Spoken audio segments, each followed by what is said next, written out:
부산의 겨울바람은 유난히 짜다. 항구에서 날아오는 소금 냄새가 언 손등에 스미면 한지우는 늘 두 손을 호호 불어가며 버스 정류장에 섰다. 이 할머니가 일하는 병원에서 퇴근하는 길, 밤의 길은 언제나 고요했고 그 고요 속에서 지우는 자신의 삶이 오래된 필름처럼 바래져 간다고 느꼈다. 등록금 대신 선택한 야간 노동, 친구들의 약속 대신 할머니의 저녁죽. 그녀의 하루는 오래전부터 남에게 내줄 수 없는 소박한 루틴으로 묶여 있었다. 그날 밤, 지우는 작은 원룸으로 돌아오자마자 모르는 번호의 전화 한 통을 받았다. 차갑고 단단한 여성의 목소리가 수화기 너머로 흘렀다. 한지우 씨 맞나요? 나는 최애란이라고 해요. 이름만으로도 TV 뉴스에서 본 적 있는 서울의 큰 그룹 강그룹의 안주인. 지우는 순간적으로 심장이 내려앉는 느낌을 받았다. 지우 씨가 부산대병원에 할머니의 입원비를 연체하고 있다는 걸 알았어요. 오래전 당신의 어머니가 아이를 낳고 떠난 뒤 이 할머니 혼자 당신을 키웠지요. 사람 한 명의 선의로는 버거운 일이었을 겁니다. 그래서 제안을 하나 하려고요. 잠깐의 정적. 바람이 창문 틈새로 스며들며 커튼을 흔들었다. 서울로 올라오세요. 우리 집으로. 우리 아들 민호의 아내가 되어주세요. 그러면 병원비 문제는 내가 해결하죠. 말끝이 꼭 칼날처럼 반짝였다. 지우는 무릎이 저려오는 걸 느끼며 낮은 의자에 앉았다. 저죠? 당신은 깨끗해요. 욕심이 없어 보였고 버티는 법을 아는 얼굴이었지요. 내 아들은 사고 이후로 휠체어에 앉아 있습니다. 그는 멈췄고 세상은 계속 돌아가요. 누군가 그 옆에 앉아 있어야 합니다. 내가 원하는 건 화려한 며느리가 아니에요. 침묵과 인내, 그리고 감당. 지우는 한동안 숨을 고르지 못했다. 이건 거래였다.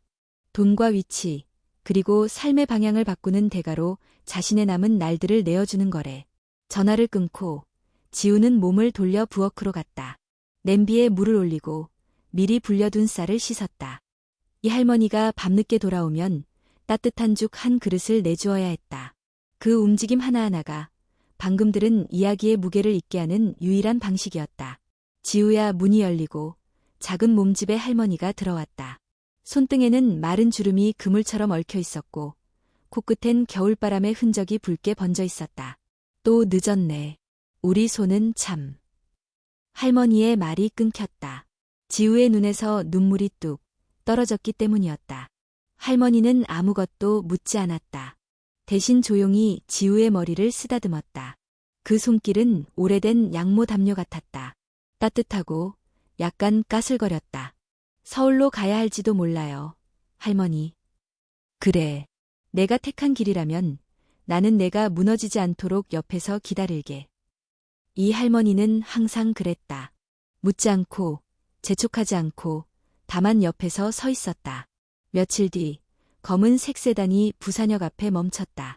최애란의 비서는 말수가 적었고, 지우의 가방을 트렁크에 넣을 때도 한 번의 한숨 소리조차 내지 않았다. 기차가 아닌 차로, 바다가 아닌 도로로, 지우의 방향은 서울로 곧게 뻗었다. 강남의 언덕 위, 유리와 석재로 마감된 거대한 저택이 있었다. 대문은 묵직했고 앞마당에는 비가 와도 젖지 않을 천정형 정원이 펼쳐졌다. 사람들의 발소리가 카페트 위에 흡수되어 모든 것이 지나치게 조용했다. 지우는 그 정적을 집이라 부르기 어려웠다. 현관을 지나 거실로 들어서자 최애란이 서 있었다. 흠잡을 데 없는 트위드 재킷, 진주 귀걸이, 미동도 없는 입꼬리. 그녀는 고개를 약간 갸웃했다. 사진보다 낫네. 앉아요. 지우는 부드러운 소파에 끝만 닿게 앉았다. 최애란은 찻잔을 내려놓으며 단도직입적으로 말했다. 조건은 간단해요. 언론 앞에서는 말하지 않는다. 집안의 질서를 지킨다. 당신의 과거는 묻지 않는다.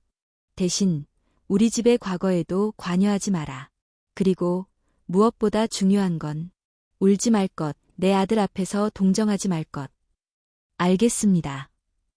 한 가지 더. 결혼식은 조용히 치릅시다. 기자들은 부르지 않아요. 애초에 이건 축제가 아니니까. 그녀의 미간이 아주 조금 흔들렸다. 잠깐의 진심인지 혹은 습관적인 통제의 흔적인지 분간하기 어려웠다. 그날 오후, 지우는 민호를 처음 보았다. 2층 복도 끝, 큰 창 앞에서 한 남자가 휠체어에 앉아 있었다. 귓가에 닿는 재즈 소리를 낮게 틀어놓고 창밖 겨울 하늘을 보고 있었다. 어깨와 등은 곧았지만 눈빛은 멀리, 아주 멀리 있었다. 안녕하세요. 한지우입니다.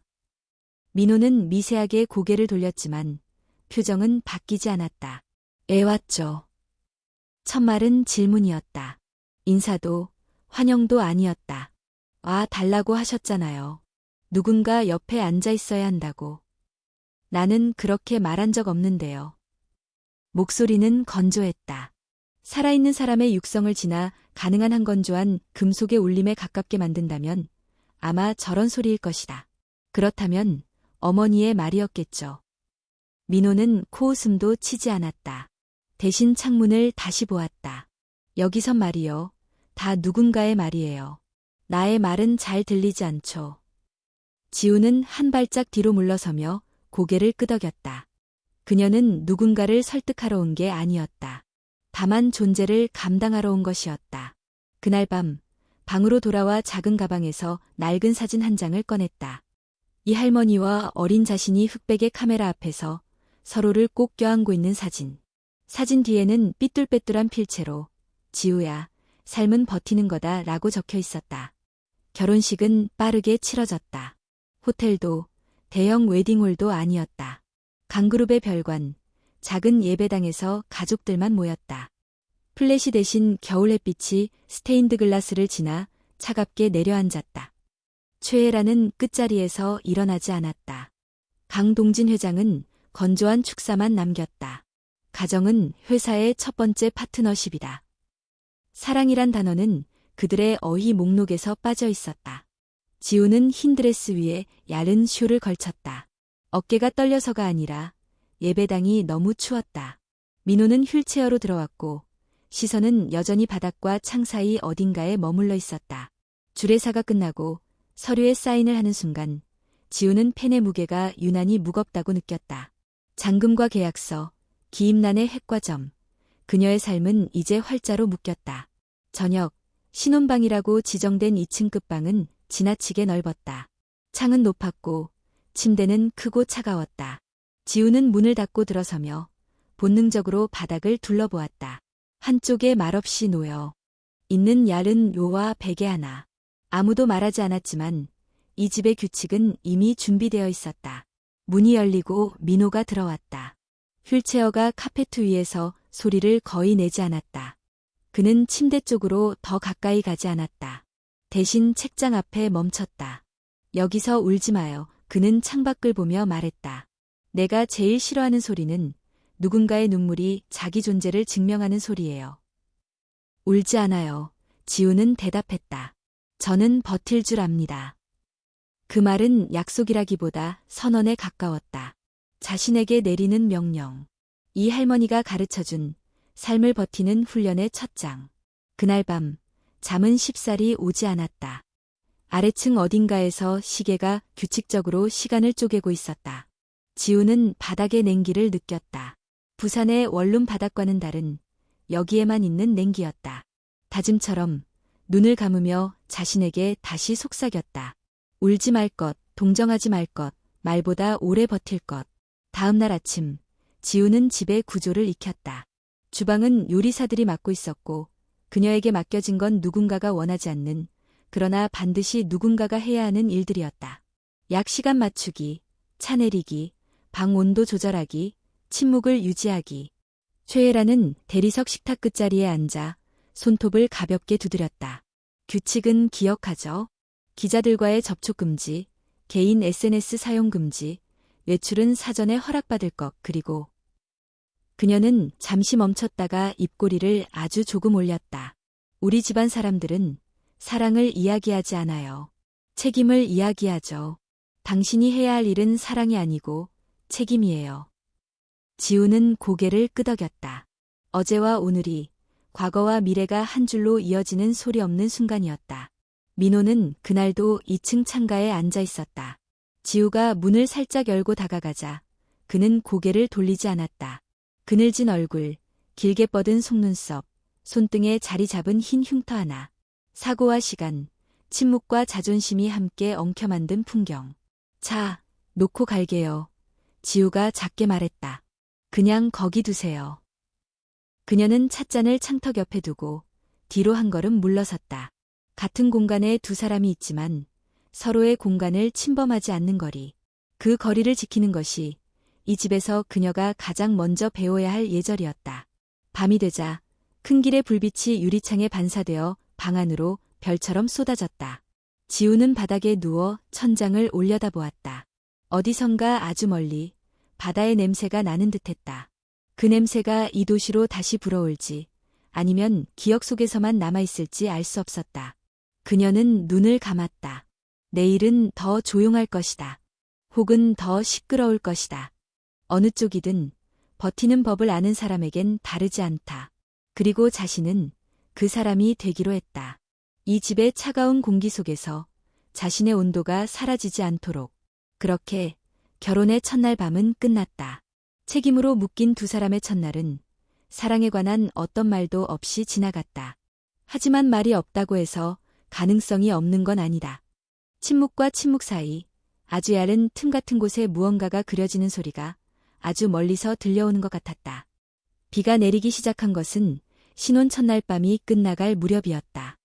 유리창을 두드리는 빗방울 소리가 먼 바다의 숨소리처럼 길게 이어졌다. 한지우는 바닥에 얇은 요 위에서 몸을 조금 웅크렸다. 잠이 들듯 말듯 할 때마다 복도 저편에서 난 시계 소리가 귀 속으로 스며들었다.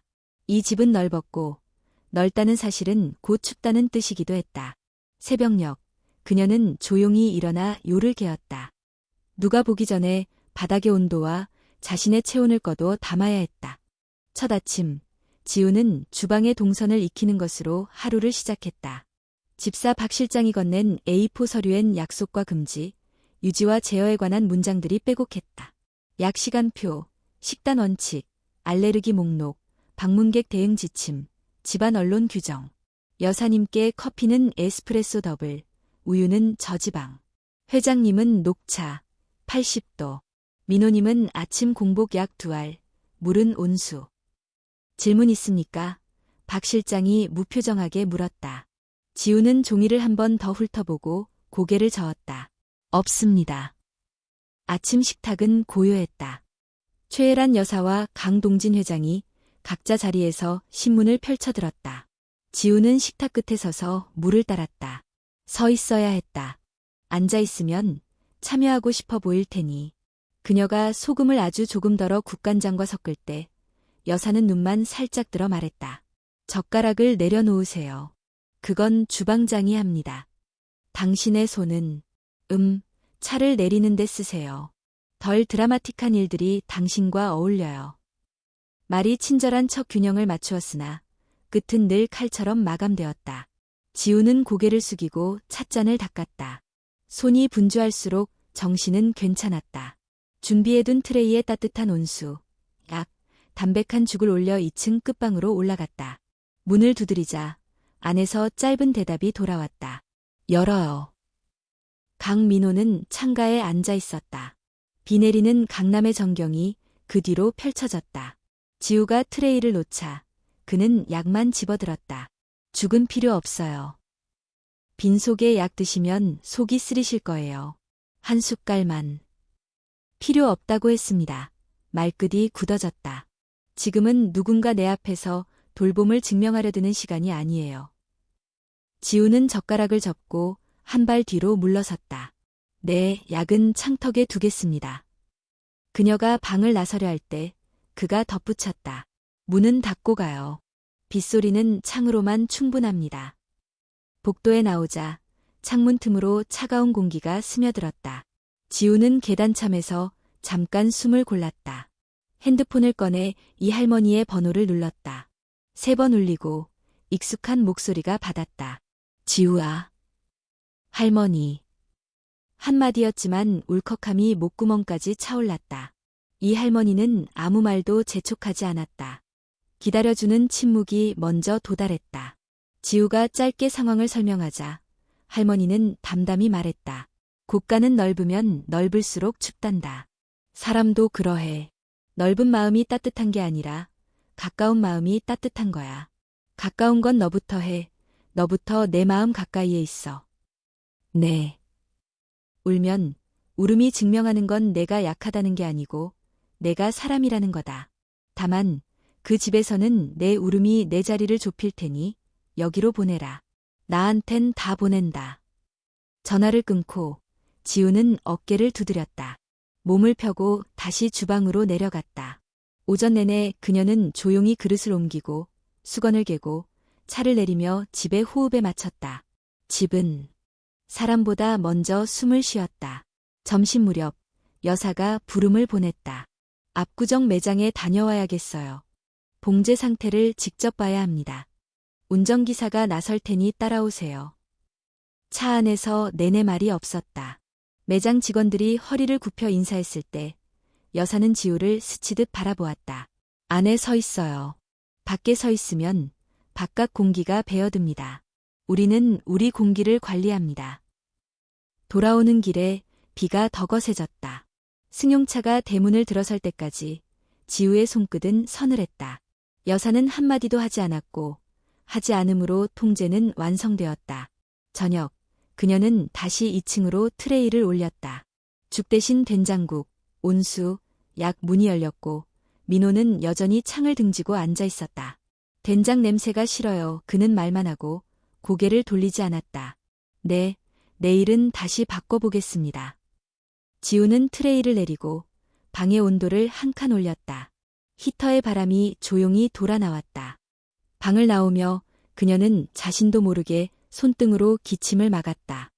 낮의 비와 차가운 공기가 목 안쪽에 닿아 작은 자극이 됐다. 밤이 깊어갈 즈음 갑자기 집안에 불이 꺼졌다. 정전이었다. 바람이 강했고 먼 발치에서 뇌성 같은 소리가 났다. 지우는 복도 벽에 기대어 잠시 서 있었다. 사방이 검어지고 방향 감각이 사라지자 심장이 빨리 뛰기 시작했다. 그때 그녀는 주방 서랍에 초가 떠올랐다. 발을 더듬어 내려가 초와 라이터를 챙겨 돌아왔다. 방 안으로 들어가자 창밖에 번개가 한 번 대지를 긁고 지나갔다. 민호는 손잡이를 꽉 쥔 채 앉아 있었다. 그의 어깨가 미세하게 떨렸다. 불이 꺼진 어둠 속에서 휠체어의 윤곽만이 흐릿하게 살아있었다. 지우는 아무 말도 않고 초를 하나 켰다. 노란 조각들이 어둠을 잠깐 물러나게 했다. 불, 곧 들어올 거예요. 그녀가 낮게 말했다. 대답은 없었다. 어둠은 오래된 기억을 깨웠고 오래된 기억은 종종 말을 막는다. 지우는 창틀 옆바닥에 앉았다. 빗소리가 지붕을 통과해 머리 위로 쏟아졌다. 부산에서 할머니가 해주던 노랫말을 생각했다. 실제 가사는 기억나지 않았지만 리듬은 손톱 밑에 박힌 모래처럼 남아있었다. 그녀는 작은 소리로 허밍을 했다. 바다가 멀리서 밀려왔다가 모래를 쓰다듬고 가는 소리 같은 선율이었다. 얼마 후 전기가 돌아왔다. 불빛이 방을 채웠다. 민호는 초를 바라보았다가 시선을 돌렸다. 여기선 바다 얘기하지 마요. 네, 지우는 초를 끄며 답했다. 바다는 내가 알던 모든 것을 데려갔으니까. 그 한 문장이 그의 과거를 아주 조금 드러냈다. 사고에 바다가 있었는지, 바다 같은 어둠이 있었는지 묻지 않았다. 지우는 촛농이 굳는 것을 지켜보다 트레이를 정리했다. 방을 나서기 전 그녀가 가볍게 기침을 하자 민호가 아주 미세하게 고개를 들었다. 감기 걸리면 나한테 패해요. 네, 조심하겠습니다. 그 밤 바닥에 의위로 담요가 하나 더 내려와 있었다. 누군가 문틈으로 밀어넣은 듯한 그 담요는 새 건이었고 세제 냄새가 희미하게 났다. 지우는 누워 담요 끝을 만지작거리다 눈을 감았다. 누구의 손이었을까 묻지 않았다. 묻지 않는 쪽이 오래간다. 다음 날 아침 그녀는 다시 식탁 끝에 섰다. 여사는 신문을 넘기다 말고 옆으로 눈길을 주었다. 밤새 정전이 있었지요. 누가 초를 켰다더군요. 고맙다고는 하지 않겠어요. 이 집은 고맙다는 말을 남발하지 않으니까. 대신 실수를 줄이세요. 감정의 낭비가 실수의 근원입니다. 지우는 네 하고 대답했다. 여사의 말에는 늘 두 층이 있었다. 겉으로는 명령, 속으로는 시험. 시험은 사람을 닳게 하지만 닳고 나서도 남는 것이 있다면 그걸 성깔 대신 체온이라 부를 수 있을지 몰랐다. 민호의 방문을 두드렸을 때 어제와 같을 거라는 예감과 다르지 않은 기대가 섞여 있었다. 문이 열리고 그는 창가에서 돌아섰다. 테이블 위에 작은 찜질팩 2개가 놓여 있었다. 바닥이 차니까 그거 써요. 말끝이 약간 흐려졌다. 내가 싫어하는 건 울음이지 체온은 아니니까. 지우는 고개를 숙여 인사했다. 감사합니다. 고맙다는 말. 이 집엔 없다면서요. 그가 건조하게 말했다. 지우는 살짝 웃었다. 제 사전에 있습니다. 조용히 쓰겠습니다. 그날 오후 비가 그쳤다. 유리창 너머로 흐린 서울의 하늘이 펼쳐졌다. 지우는 주방에서 작은 도시락을 싸서 옥상 정원으로 올라갔다. 민호의 휠체어를 천천히 밀어 햇빛이 닿는 자리에 세웠다. 바람이 차지만 해는 참았다. 밝은 곳에서 먹으면 맛이 달라집니다. 그녀가 뚝뚝 끊어 말하자 민호가 흘낏 그녀를 보았다. 밝은 곳은 상처도 잘 보이게 하지요. 맞아요. 그래서 씻기 쉽습니다. 그는 대답하지 않았다. 대신 숟가락을 들어 한 입 떴다. 그녀는 그 옆에서 물병을 들었다. 말은 줄였고 거리는 지켰다. 하지만 거리의 온도는 어제와 달랐다. 아주 얇은 층 하나가 벗겨진 듯했다. 저녁, 여사가 다시 규칙을 언급했다. 내일 기자들 문의가 있을 겁니다. 우리가 답할 겁니다. 당신은 아무에게도 아무 말도 하지 마세요. 당신의 이야기는 이 집안에서만 유통됩니다. 네. 방으로 돌아가는 복도에서 지우는 불이 켜진 창문들을 바라보았다. 각자의 불빛은 각자의 이야기를 담고 있었다. 누군가는 숨고, 누군가는 버티고, 누군가는 조절했다. 그녀는 문을 열어 요를 깔았다. 새로 내려온 담요를 펼쳐 깔개와 겹쳤다. 누워서 숨을 고르며 아주 희미하게 허밍을 했다. 바다의 리듬이 아니라 빗소리의 리듬이었다. 어둠과 밝음 사이, 사람과 사람 사이, 규칙과 체온 사이. 그 어디쯤에서 작은 균열이 나고 있었다. 들리지는 않지만 존재하는 소리. 지우는 그 소리의 방향을 잃지 않으려 눈을 감았다. 내일도 트레이를 올릴 것이다. 묻지 않고, 울지 않고, 버틸 것이다. 그리고 언젠가 누군가의 말이 아니라 자신의 말을 이 집에 놓아둘 수 있을지도 모른다. 그 가능성만으로도 한 사람의 밤은 충분히 견딜 만했다. 이틀째 아침, 창밖은 맑았지만 공기 속엔 밤새 머문 비의 촉이 남아 있었다. 한지우는 기침을 한번 삼키고 주방으로 내려가 손을 씻었다. 박 실장이 건넨 오늘의 지침표는 어제와 다르지 않았다. 약시간, 온수온도, 식탁 배치, 외부 통화 금지. 손끝에 닿는 스테인리스의 차가움이 오히려 마음을 진정시켰다. 손이 움직이면 생각은 조용해진다. 식탁에는 신문 2장이 펼쳐져 있었고 최애라는 줄을 그어가며 헤드라인만 훑었다. 지우가 조심스레 녹차의 온도를 맞춰 내리자 여사가 눈만 들어 그녀를 보았다. 오늘 오후 차회가 있어요. 재단 이사들이 와요. Tea only. 당신은 시종일관 말이 없어야 합니다. 미소는 이때 의미는 없어야 하지요. 의미가 붙으면 해석이 생기고 해석은 문제를 낳아요. 네. 그리고 하나 더 여기서 일하는 동안 어떤 직업도 생각하지 마요. 봉사, 취미, 알바, 모두 금지. 강가의 며느리는 명함으로 자신을 증명하지 않습니다. 지우는 고개를 끄덕였다. 부산에서 하던 주말 병원 보조를 서울에서도 찾아볼 수 있을까? 어젯밤 잠깐 떠올렸던 생각이 아무 소리도 내지 못한 채 접혔다. 2층 끝방, 문을 두드리자 민호의 짧은 대답이 들렸다. 그는 어제와 같은 자리에 창밖에 겨울빛을 등지고 앉아 있었다. 지우는 온수를 두고 약을 챙기며 조심스럽게 말을 이었다. 오늘 오후 손님들이 오십니다. 시끄러우실 수 있어요. 필요하시면 방 온도를 조정해 드릴게요.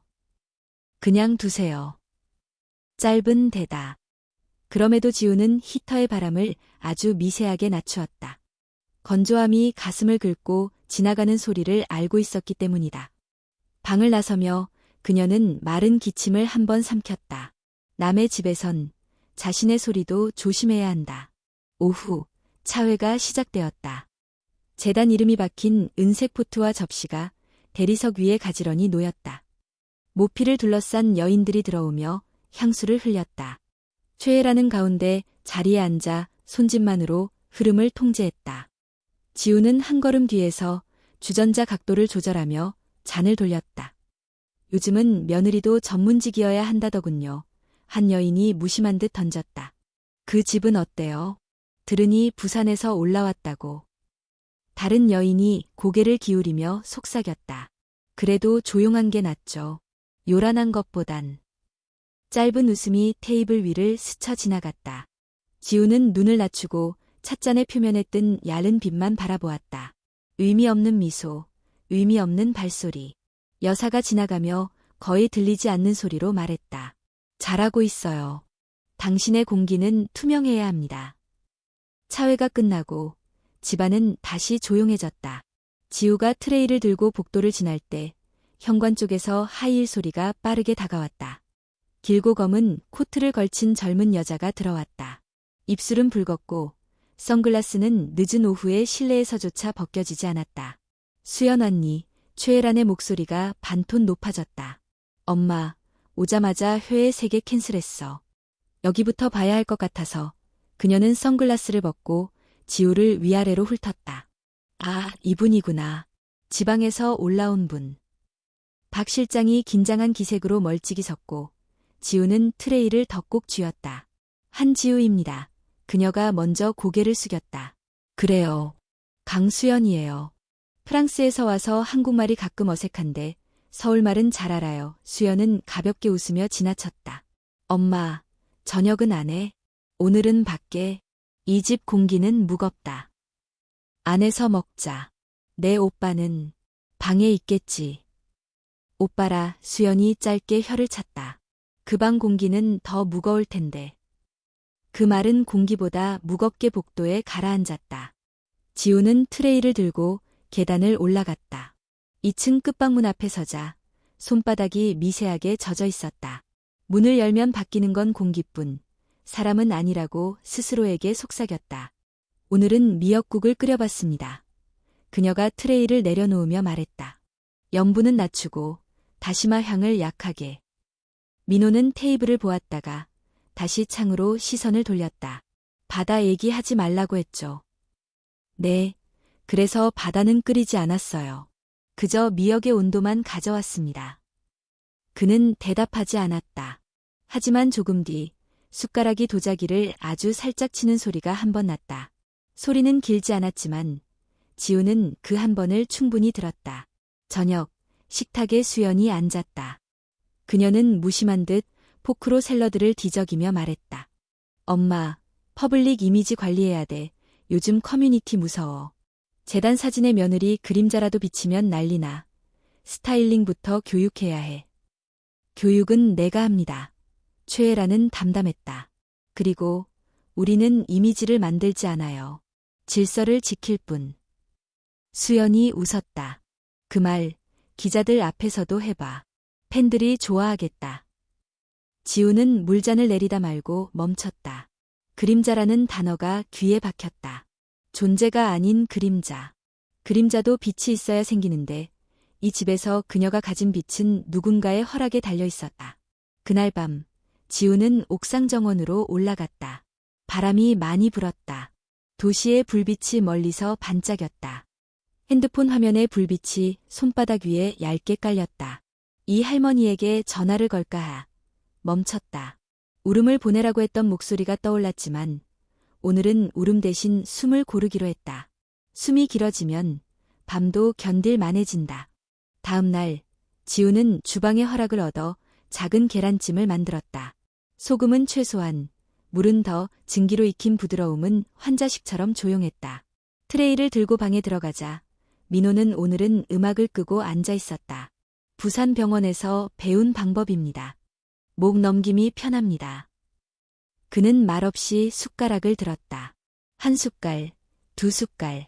지우는 창가 커튼을 정리하며 아무 소리도 내지 않았다.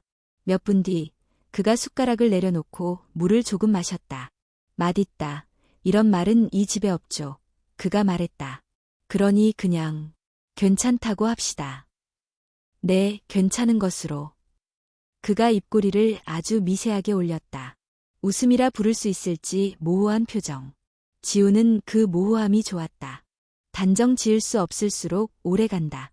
오후, 경호원이 건넨 장보기 리스트를 들고 시장에 잠깐 다녀왔다. 다시마, 표고, 우엉. 차 문을 열자 경비가 먼저 달려와 우산을 씌워주었다. 지우가 감사합니다 하고 고개를 숙이자 옆에 비서가 낮게 말했다. 외부와는 눈인사만 하세요. 외부 공기가 스면 내부가 눅눅해집니다. 돌아오는 길, 지우는 차창 너머로 한강을 보았다. 물결은 잔잔했지만 속은 빠르게 흘렀다. 멈춰 있는 것처럼 보이는 것들 중엔 실제로 멈춘 것이 많지 않다. 저녁 무렵, 지우는 복도 끝에서 최애란의 낮은 통화를 우연히 들었다. 아니요, 기자 간담회는 필요 없어요. 이미지는 우리가 컨트롤하고 있어요. 며느리는 그림자예요. 빛을 주지 않으면 보이지 않습니다. 사랑. 우리는 사랑을 말하지 않아요. 책임을 말하죠. 한 단어 한 단어가 마치 모처럼 벽에 박혔다. 지우는 발소리를 더 낮추고 방으로 돌아왔다. 요를 펴고 이불을 두르고 천장을 올려다보았다. 숨을 들이쉬고 내쉬고 오늘의 말들을 몸 밖으로 밀어내는 호흡. 몸이 먼저 배우면 마음도 따라온다. 문틈 아래로 작은 봉투가 밀려 들어왔다. 열어보니 목캔디가 2알, 오래된 처방전 하나가 함께 있었다. 가습기 옆에 앉지 말 것 작은 글씨.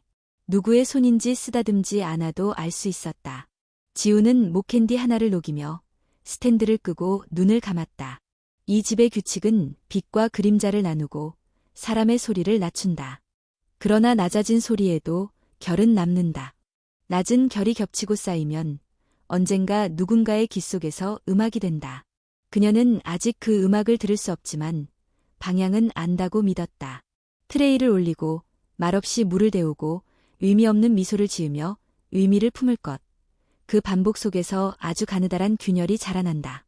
균열은 벽을 무너뜨리려 하지 않는다.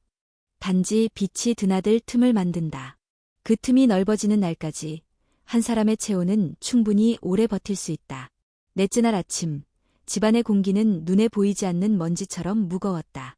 한지우가 트레이에 온수와 약을 올려 2층 끝방으로 올라갈 때 복도벽의 액자 뒤편에서 진동음이 잇따라 울렸다. 강민호가 무릎 위에 올려둔 태블릿 화면엔 뉴스 속보가 붉은 줄로 흘렀다. 강그룹, 과거 도시개발 특혜 의혹 재점화, 후계자 공백 장기화라는 제목 바로 아래 휠체어 앉은 상속자라는 자극적인 문장이 따라붙어 있었다. 민호는 화면을 천천히 꺼버렸다. 턱 근육이 짧게 굳었다 풀렸다. 약, 놓고 가요. 그는 눈을 들지 않고 말했다. 네, 공복으로 드시면 속이 쓰리실 수 있어요. 온수 먼저 한 모금. 괜찮습니다. 말투는 건조했지만 손등 위에 얇게 도드라진 핏줄이 그의 상태를 말해주었다. 지우는 더 묻지 않고 창턱과 테이블의 거리를 정확히 맞춰 트레이를 내려놓았다. 방을 나서며 슬쩍 돌아본 창문 너머로 대문 앞에 모여든 검은 우산들과 카메라 삼각대들이 얼룩처럼 보였다. 오전 내내 경비실 인터폰이 예고 없이 울렸다. 박 실장이 무전기로 지시를 쏟아냈다. 커튼은 전체로, 진입은 전면 통제, 언론 응대는 홍보팀 메시지대로, 가족 동선은 비루트. 정오가 조금 지나자 최애란이 지우를 불렀다. 거실 중앙의 테이블 위엔 인쇄물과 펜이 가지런했다. 그녀의 손톱은 차갑게 윤이 났고 목소리는 더 차가웠다. 오늘부터 외부와의 모든 접촉을 금합니다. 한 걸음도 대문 밖으로 나가지 말 것. 누군가 묻더라도 당신은 없어야 합니다. 그림자처럼. 네. 그리고 창가에 오래 서 있지 마요. 외부의 카메라가 당신의 선을 잡으면 우리 내부의 라인이 흐려집니다. 지우는 고개를 뒤로 조금 숙였다. 눈높이를 낮추면 몸은 더 쉽게 버틴다. 오후, 집사와 경호팀이 커튼을 조정하는 사이 지우는 조용히 주방으로 내려가 물의 온도를 맞추고 손과 머릿결의 습기를 정리했다. 집은 코드 하나로 움직이는 기계 같았고 그 코드는 어느 때보다 빨리 회전했다. 해가 기울 무렵 정문 쪽에서 소란이 났다. 응접실로 마실 물병을 옮기던 지우는 무심코 현관 쪽으로 발걸음을 돌렸다. 대리석 현관문이 반쯤 열린 틈으로 빗방울과 함께 낯선 목소리가 파고들었다. 강 여사님 한 말씀만요. 그리고 며느님, 부산에서 오셨다죠? 결혼 대가로 뭘 받으셨습니까? 혼인 계약 없습니까? 경호원이 황급히 막아서며 문을 닫아붙였지만 쏟아지는 플래시가 문틈을 통해 눈을 찔렀다. 지우는 반사적으로 머리를 숙였다.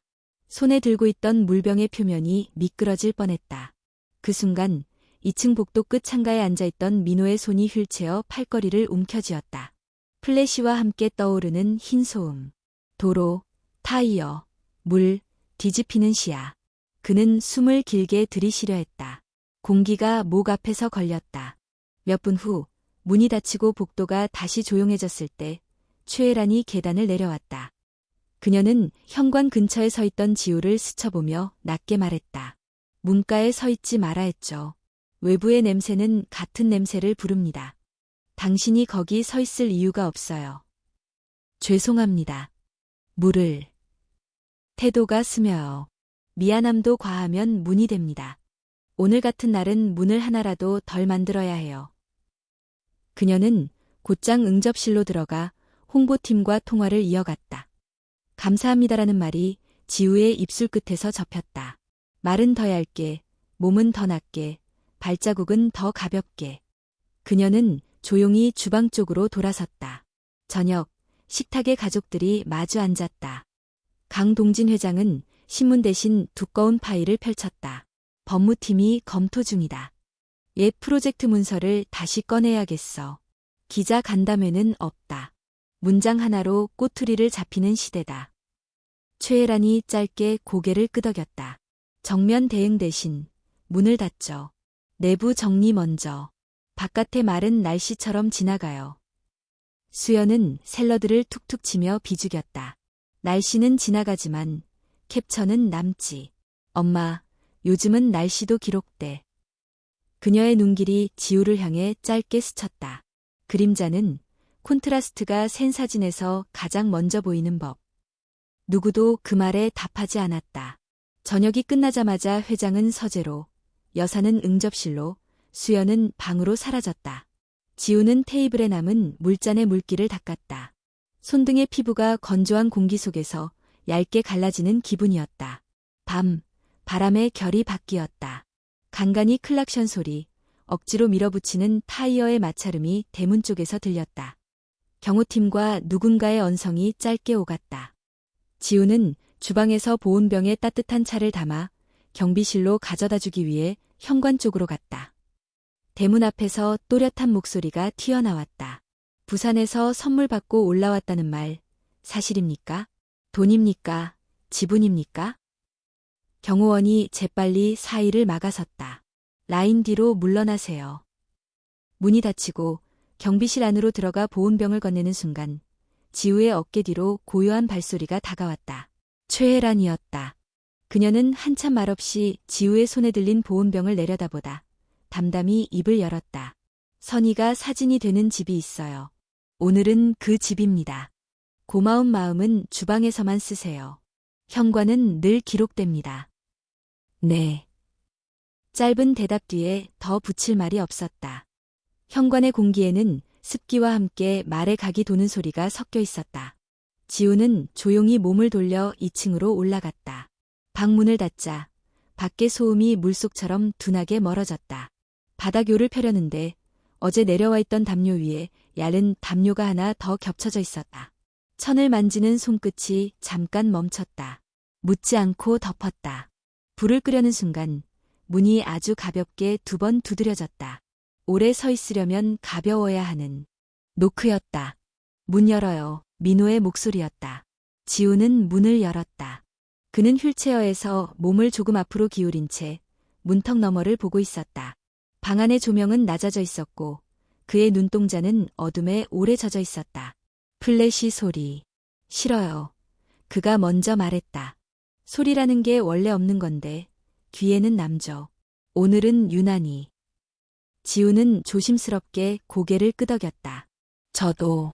문 쪽 질문이 싫었습니다. 그는 짧게 숨을 들이마셨다가 내쉬었다. 여기 앉아요. 문 쪽 말고 불빛 가까운데. 그가 턱으로 가리킨 곳은 창가 옆의 소파 한쪽이었다. 지우는 조심스레 앉았다. 방 안엔 누군가가 아까 태운 듯한 향초의 미약한 냄새가 남아있었다. 민호는 테이블 서랍에서 작은 헤드폰을 꺼내 건넸다. 밤에 잘 때 쓰세요. 밖이 시끄러우면 소리 대신 숨이 더 거칠어져요. 감사합니다. 그가 옅게 미소 비슷한 것을 지었다. 고맙다는 말 조용히 쓰라고 했죠. 네. 잠시 침묵. 창밖에서 바람이 유리창을 한번 긁고 지나갔다. 지우는 소파 가장자리에 반드시 앉아 손을 포개었다. 말이 없는 시간들이 천천히 가라앉았다. 한참 만에 민호가 낮게 덧붙였다. 지우 씨. 처음으로 이름을 불렀다. 그는 부르기 쉽도록 천천히 또박또박 발음했다. 그의 시선은 창이 아니라 불빛으로 모여들었다. 내일 옥상 정원으로 같이 나갑시다. 해가 있으면 덜 시끄럽더군요. 네, 도시락을 조금 싸보겠습니다. 소리는 덜고 맛은 남게. 그가 눈을 내리깔며 짧게 웃었다. 웃음인지 그림자인지 모호한 표정. 그러나 모호함은 이 집에서 가장 정직한 형태의 호감일지도 몰랐다. 그 밤 지우는 방으로 돌아와 우위에 누웠다. 헤드폰을 귀에 살짝 걸었다. 바깥 소리는 멀어지고 심장 소리가 가까워졌다. 오늘 내내 몸속에서 상한 언어들을 천천히 밀어냈다. 플래시, 그림자, 냄새, 기록. 한 단어씩 떠오르면 숨을 길게 들이쉬고 내쉬며 보냈다. 내일은 해가 있을 것이다. 해가 있으면 상처도 잘 보이고 잘 보이면 씻기 쉽다. 그녀는 눈을 감았다. 대문 밖의 날씨가 어떻게 바뀌든 방 안의 작은 불빛 하나는 꺼지지 않게 누군가가 지켜줄지도 모른다. 그 가능성은 아직 가볍지만 가벼운 것들이 때로는 더 오래 버틴다. 밖에서는 뉴스가 흘렀고 안에서는 이름이 한 번 불렸다. 그 한 번이 무너지는 소리 대신 조금씩 세워지는 소리로 들렸다. 다섯째 날 아침, 햇빛은 맑았지만 공기엔 여전히 전날의 소음이 미세하게 섞여 있었다. 한지우는 새벽에 일어나 작게 밥을 지어놓고 달걀 2개를 풀어 푹 고운 계란찜을 만들었다. 다시마 육수에 소금을 한 꼬집만 넣고 마지막에 참기름을 면처럼 떨어뜨렸다. 도시락통 2개에 나누어 담고 작은 보온병엔 미지근한 보리를 우렸다. 옥상 정원으로 올라가는 길은 조용했다. 강민호는 이미 휠체어를 탄 채 엘리베이터 앞에서 기다리고 있었다. 전날 밤보다 얼굴빛이 약간 밝았다. 그는 지우를 보더니 짧게 턱을 들어 인사했다. 바람이 세면 10분만. 네, 햇빛이 좋습니다. 정원구역의 유리벽 너머로 서울의 겨울빛이 넓게 펼쳐졌다. 식재된 억새 사이로 바람이 지나가며 소리를 낳았다. 지우는 벤치 옆에 도시락을 놓고 뚜껑을 열었다. 달아오른 수증기가 하얀 실처럼 날렸다. 오늘은 자극 없는 걸로요. 민호는 숟가락을 집어들었다. 첫 숟가락을 먹고 아주 가늘게 고개를 끄덕였다. 맛있다라는 말 대신 괜찮다라는 숨. 두 사람 사이엔 그 정도의 언어면 충분했다. 한참 뒤 그는 도시를 보며 물었다. 부산의 겨울은 서울보다 습하죠? 지우는 잠깐을 두고 답했다. 네, 바람에 물기가 섞여 있어요. 손등이 빨리 트지만 코끝은 덜 아픕니다. 그래서 허밍이 그렇게 들렸나 보군요. 지우가 그를 보았다. 그는 눈을 내리깔고 아주 낮게 웃었다. 정전밤 바다 얘기를 하지 말자고 해놓고 내가 먼저 바다로 돌아갔지. 지우는 고개를 끄덕였다. 그 밤의 허밍이 그에게 닿았다는 사실만으로 충분했다. 더 묻지 않는 침묵이 서로를 덜 아프게 했다. 바람이 한번 크게 지나갔고 햇빛이 정원의 유리를 부딪혀 반짝였다. 그때 엘리베이터 문이 열리며 하이힐 소리가 빠르게 다가왔다. 검은 코트를 걸친 강수연이 나타났다. 선글라스 너머의 시선이 먼저 지우의 도시락에 꽂혔다가 민호의 숟가락을 따라갔다. 참, 구수하네. 이 집의 공기랑은 안 어울리지만. 수연, 민호가 짧게 이름만 불렀다. 오빠, 들었지? 오늘 오후에 이사회 긴급 소집이야. 재단 쪽도 왔다 갔다 하고 수연은 지우를 흘끗 보았다. 그리고 엄마가 찾으셔. 당장 내려오래. 그녀의 말투는 늘 장난스럽고 가벼웠지만 그 가벼움은 사람을 긁는 모양으로 떨어졌다. 지우는 도시락을 닫고 허리를 숙였다. 먼저 내려가겠습니다. 거실에 내려오자 최애란이 서 있었다. 테이블 위엔 깔끔하게 재본된 서류철과 고급 펜이 놓여 있었다. 그녀는 소파에 반드시 앉아 손목을 포개고 있었다. 웃지도 찡그리지도 않은 얼굴. 단지 완벽하게 정돈된 표정. 앉아요. 지우는 맞은편 가장자리에 조심스럽게 앉았다. 요즘 상황이 어떤지는 알고 있겠죠. 기자들은 집 앞에서 숙식을 하고 사무실은 매일 해명을 쓰고 주가는 사람의 체온처럼 오르락내리락해요. 이런 때에는 불필요한 장식이 가장 먼저 치워집니다. 지우는 눈을 낮추고 대답했다. 네. 그래서 이 문서에 서명해요. 그녀가 서류철을 앞으로 밀었다. 표지엔 혼인 내지 합의서라는 제목이 박혀 있었다. 공개적 이혼이 아니에요. 조용한 정리. 당신은 본가로 돌아가고 일정 기간의 보장을 받고 이 집과의 모든 연결을 끊는다. 무엇보다 중요한 건 말하지 않는 것, 우리의 과거와 당신의 현재를 외부에 팔지 않을 것. 한 장 넘길 때마다 종이의 마찰음이 테이블 위에서 마른 비처럼 흩어졌다. 이 집은 사랑을 말하지 않습니다. 책임을 말하죠. 책임을 가장 덜 들뜨게 지는 방법이 바로 이겁니다. 책임은 남기고 소음을 치운다. 잠깐의 정적. 지우는 서류를 바라보다가 시선을 들었다. 여사의 눈동자는 흔들리지 않았다. 뒤편 창문에 비친 자신의 얼굴이 유리처럼 얇게 떠 있었다. 싫습니다. 말이 생각보다 빨리 나왔다. 여사의 손목이 아주 조금 멈췄다. 무슨 뜻이죠? 저는 이 집에 들어올 때 조건을 들었고 책임을 배우고 침묵을 연습했습니다. 결혼을 축제라고 부르지 않았고 사랑이라는 단어도 입에 올리지 않았습니다. 대신 버티겠다. 약속했습니다. 어제 밤 플래시가 치고 문이 흔들릴 때도 저는 문이 되지 않으려 했었고 문틈으로 바람이 들어오지 않게 차를 데웠습니다. 지우는 숨을 고르고 말을 이어갔다. 목 안쪽이 약간 타들어갔지만 혀끝은 정확했다. 이 합의서에 서명하는 건 제가 저 자신에게 한 약속을 어기는 일입니다. 저는 떠나지 않겠습니다. 누군가의 험담이 아니라 본인의 입으로 떠나라고 말하는 사람이 나타나기 전까지. 본인이라면 민호, 여사가 단번에 물었다. 지우는 고개를 끄덕였다. 네. 그 순간 쿵 하고 심장 같은 소리가 집안 어딘가서 들렸다. 아니, 발소리였다. 2층에서 휠체어가 천천히 내려오는 소리, 그리고 누군가의 발이 계단을 천천히 내려오는 소리. 민호였다. 경호원의 팔을 가볍게 빌려 한 계단을 느리게, 그러나 분명히 내려왔다. 그의 손등엔 힘줄이 덜연났다. 엄마, 그가 낮게 불렀다. 여사는 한 번도 뒤돌아보지 않았다. 다만 눈을 아주 조금 가늘게 떴다. 지금은 너를 부른 적 없어. 그래도 왔어요. 민호는 소파 등받이에 손을 걸치고 몸을 지탱했다. 숨이 약간 빨랐지만 소리는 흔들리지 않았다. 그 종이 지우 씨와 나 사이의 문서가 아니라 엄마와 회사 사이의 문서군요. 회사와 집은 다르지 않아 여사는 서늘하게 답했다.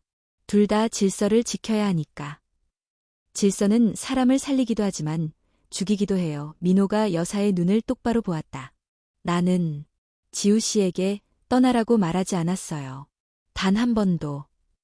잠깐, 아주 짧은 시간이었지만 방 안의 공기가 가벼워졌다. 그러나 수연이 거실로 들어오며 그 공기를 찢었다. 오빠, 드라마 찍니? 멋있다. 하지만 현실은 한 장의 종이로 정리할 수 있을 때 정리하는 게 상책. 엄마 말이 맞아. 흉내낼 사랑보다 보도자료 한 줄이 덜 아프지. 민호가 수연에게 시선을 돌렸다. 너는 엄마라는 단어를 언제 사람들이 앞에서만 쓰지 않기 시작했니? 수연이 씩 웃었다. 엄마는 스스로 매니지먼트가 가능하니까. 나는 트렌드를 관리하고 오빠는 침묵을 관리하지. 충분하다. 여사가 낮게 말을 잘랐다. 그녀는 다시 지우를 보았다. 한 번 더 묻죠. 서명하겠습니까? 지우는 펜이 놓인 자리를 보았다. 펜촉이 햇빛을 반사해 작은 점을 만들었다. 그녀는 고개를 저었다. 서명하지 않겠습니다. 여사의 입꼬리가 아주 조금 흔들렸다. 누군가가 집안에 그녀가 모르는 지형을 만들고 있다는 기색. 그녀는 펜을 자신의 쪽으로 끌어당기며 말했다. 좋아요. 그럼 당신이 감당하는 환기구가 더 좁아질 겁니다. 숨쉬는 법은 누구에게나 같지 않습니다. 지우는 조용히 고개를 숙였다. 네, 좁은 숨도 배웠습니다. 그날 오후, 이사회는 예정대로 열렸다. 강동진 회장은 서류를 들고 회의실로 들어갔다. 여사는 외부 응대를 정리했고 수연은 문가에서 빠르게 문자를 쏟아냈다. 집은 다시 기계처럼 움직였다. 그러나 어딘가에서 작은 톱니가 다른 박자로 멈칫거리는 느낌이 있었다. 회의가 끝난 저녁, 민호가 쓱 지우의 방 앞에 나타났다.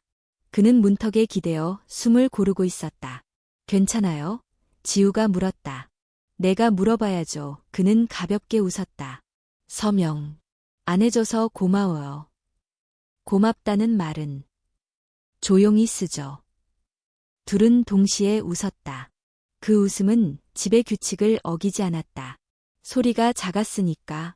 민호는 벽을 짚고 한 발을 떼었다. 물리치료사가 내일 오전에 와요. 옥상 대신거실에서 할 겁니다. 당신이 차를 내려줄 수 있나요? 향이 너무 강하지 않은 걸로. 보리로 하겠습니다. 80도.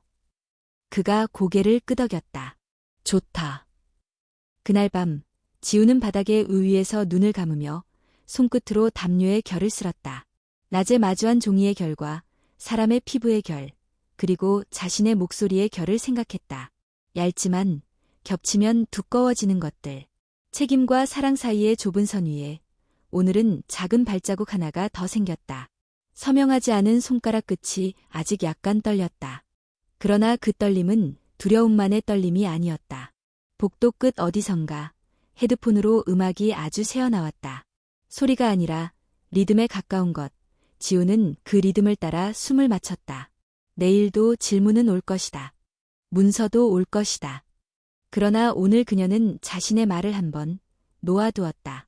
그 한 번이 벽에 금을 낼지는 모르지만 빛이 드나들 틈 하나쯤은 만들 수 있을 것이다.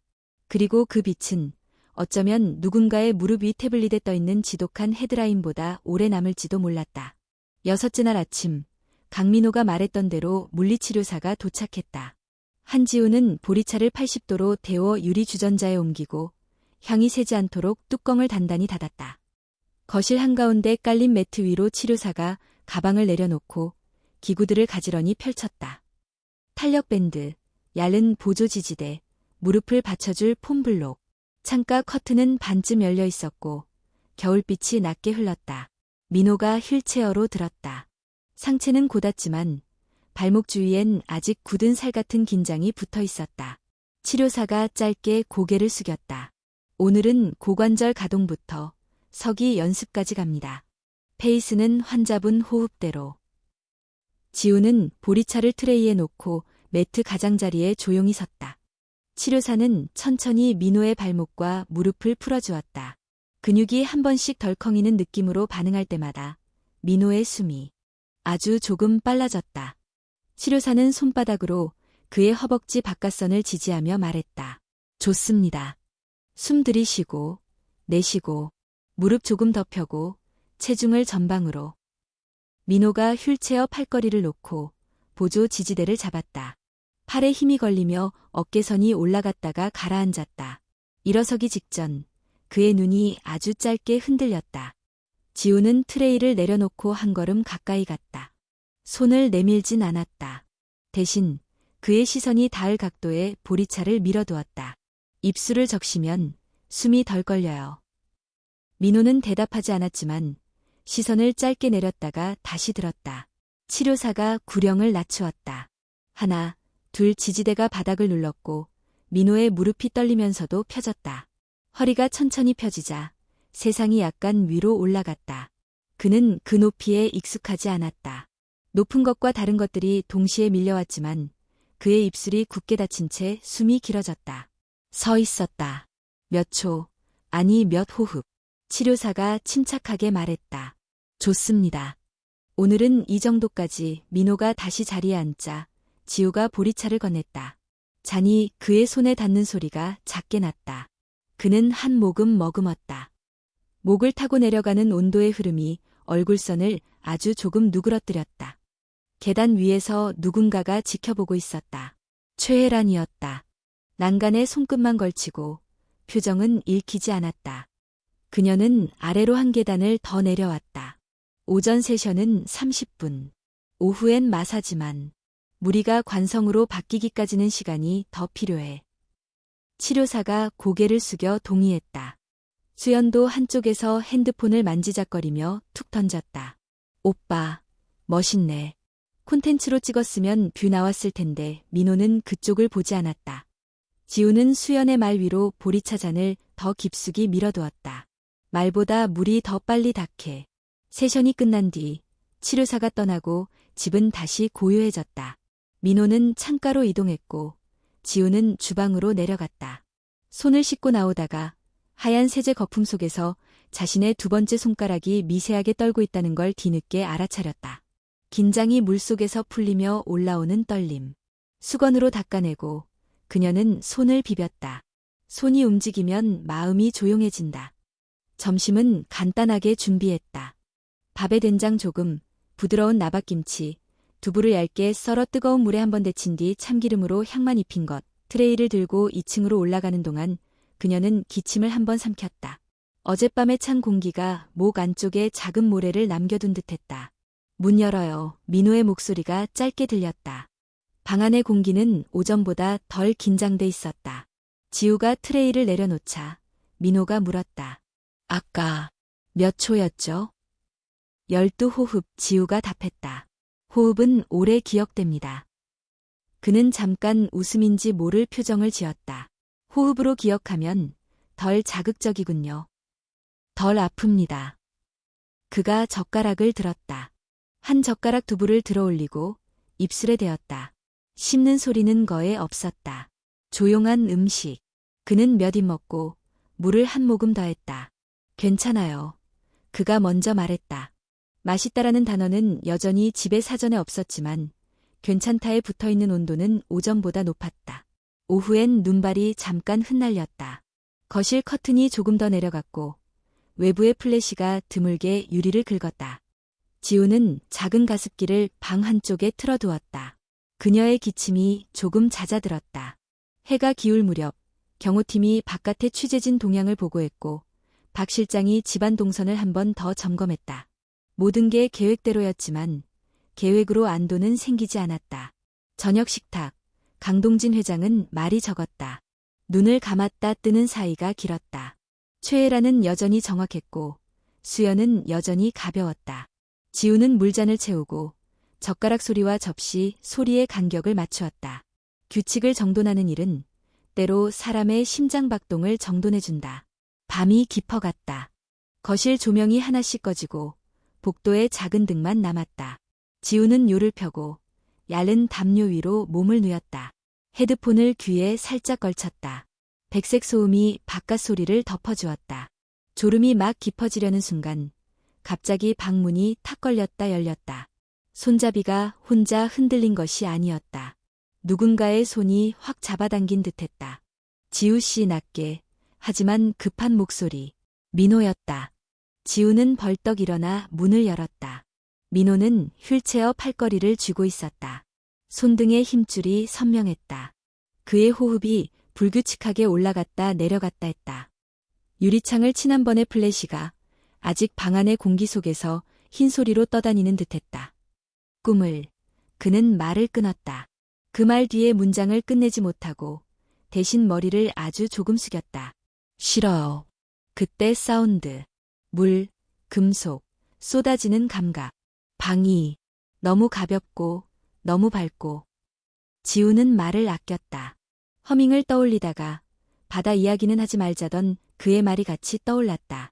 대신 그녀는 가까운 곳의 소리를 떠올렸다. 낙엽이 겨울바람에 부딪히다 흩어지는 소리, 난방기의 일정한 호흡, 주방의 냄비가 식으며 내는 미세한 틱 소리. 그녀는 허밍 대신 숨을 길게 들이쉬고 내쉬는 소리를 조용히 놨다. 규칙적인 호흡이 다른 호흡을 닮아가도록. 여기 앉아 있어도 돼요. 그녀가 소파를 가리키며 물었다. 민호가 고개를 끄덕였다. 불을 하나만 켜요. 낮은 걸로. 스탠드 등 하나를 켰다. 방의 그림자가 부드럽게 무너졌다. 지우는 소파 가장자리에 앉았다. 발끝을 가지런히 모으고 손을 포개었다. 말이 없는 시간이 방에 퍼졌다. 민호의 호흡이 아주 천천히 길어졌다. 그는 창을 보지 않고 스탠드 등의 덮개를 보았다. 일정한 노란 원. 한참 뒤 그의 어깨가 조금 내려앉았다. 손등의 힘줄이 덜 드러났다. 정전 밤의 허밍. 그가 낮게 말했다. 그건 바다가 아니라 밤의 리듬이었나요? 지우는 고개를 끄덕였다. 침대 프레임이 식는 소리, 바닥이 숨쉬는 소리, 집이 집으로 돌아오는 소리. 바다는 끓이지 않았습니다. 민호가 눈을 감았다 떴다. 좋아요. 그런 소리는 괜찮아요. 그는 휠체어를 조금 뒤로 밀어 소파 옆에 더 가까이 붙였다. 손을 올렸다 내렸다 하다가 멈추었다. 여기. 그는 자신의 손목을 가볍게 가리켰다.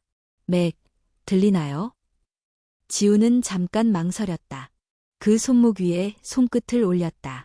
얇고 빠른 맥이 손가락 끝으로 전해졌다. 그녀는 자신의 호흡을 그 리듬에 맞췄다. 들어 마시고 내쉬고. 조금 뒤 맥이 안정됐다. 그녀는 조용히 손을 뗐다. 민호가 거의 들리지 않는 소리로 말했다. 고마워요. 지우는 감은 눈을 떴다. 조용히 쓰겠습니다. 그가 웃었다. 이번에는 분명히 웃음이었다. 소리가 거의 없었지만 표정이 만들어졌다. 그는 휠체어를 돌려 창에서 등을 완전히 돌렸다. 방의 중심이 스탠드 등 쪽으로 옮겨왔다. 그녀가 자리에서 일어나려 하자 그가 짧게 붙잡았다. 조금만 더, 지금은 괜찮아요. 그 말엔 가치라는 뜻이 있었지만 끝까지 말하지 않았다. 지우는 다시 앉았다. 둘 사이의 공기가 낮아졌다. 불빛 하나, 호흡 둘, 쌓이는 침묵 새 시간이 지나가며 소음이 빠져나갔다. 얼마 후 민호의 눈꺼풀에 서서히 무게가 걸렸다. 턱선의 긴장이 풀렸다. 그는 더 이상 플래시 소리를 듣지 않는 듯했다. 지우는 아주 조심스럽게 자리에서 일어나 담요 하나를 끌어 소파 등받이에 걸쳐놓았다. 방을 나가려는 순간 민호가 눈을 뜨지 않은 채 낮게 불렀다. 지우 씨. 네. 도망가지 않아서 고맙습니다. 지우는 문간에 서서 짧게 고개를 끄덕였다. 내일 보리차는 75도로 하겠습니다. 밤이 낮보다 소리에 민감하니까. 문을 닫으며 그녀는 손끝에 남은 그의 맥의 리듬을 한 번 더 떠올렸다. 복도에 나와 문을 닫자 집안의 소리가 다시 물속처럼 멀어졌다. 자신의 방으로 돌아와 위에 누웠다. 헤드폰을 쓰지 않았다. 대신 방의 작은 침묵을 귀에 걸었다. 기침이 목에서 올라오려다 그녀의 호흡에 눌려 가라앉았다. 창밖 어둠에 눈이 익숙해지자 아주 멀리서 자동차가 지나가는 소리가 났다. 그 소리가 사라지자 집의 숨소리가 들렸다. 오늘 하루 동안 그녀의 몸이 배운 여러 리듬들이 겹쳐졌다. 물리치료사의 구령, 민호의 12호흡, 보리차의 흐름, 정적의 무게. 그 위에 가볍게 놓인 한마디, 고맙다는 말. 잠이 들기 전 이 할머니에게 메시지를 남겼다. 서울의 밤은 생각보다 조용해요. 바다가 아니어도 숨을 맞출 수 있습니다. 보내지는 파란 표시가 뜨자 그녀는 핸드폰을 뒤집어 놓았다. 내일 아침 커튼이 반쯤 열리고 빛이 다시 낮게 흘러들 것이다. 그 빛에서 상처가 더 잘 보이면 씻으면 된다. 씻을 수 있다면 버틸 수 있다. 그리고 버틸 수 있다면 언젠가 걸을 수도 있다. 그녀는 눈을 감았다. 작은 씨앗 하나가 어둠 속에서 방향을 찾는 소리가 아주 멀리서 들려오는 듯했다. 일주일째 되는 아침, 푸른 푸시 알림이 집안의 고요를 가장 먼저 깨뜨렸다. 한지우가 보리차를 데우고 쌀을 씻어 미음을 올리는 사이 식탁 끝에 놓인 태블릿 화면이 연달아 번쩍였다. 단독 공개, 강그룹 한강 재개발 뒷거래 녹취 휠체어 상속자, 침묵의 공모 같은 문장들이 붉은 선과 함께 흘렀다. 최애라는 신문을 접고 손가락으로 태블릿을 뒤집었다. 모든 디바이스, 비행 모드, 박 실장이 즉시 움직였다. 녹취는 3분 12초였다. 남자의 목소리가 낮게 말한다. 그쪽 구청 라인, 이 정도면 눈 감아주겠지. 다른 남자가 웃는다. 회장님 뜻이면야. 합의와 암시, 금액이 직접 언급되지는 않지만 은근한 냄새가 흘렀다. 강동진의 이름은 나오지 않았으나 회장님이라는 호칭이 의도적으로 배치되어 있었다. 지우는 이어폰 너머로 들려오는 미세한 뒤소리에 귀를 기울였다. 엘리베이터 층수 알림음 같은 소리.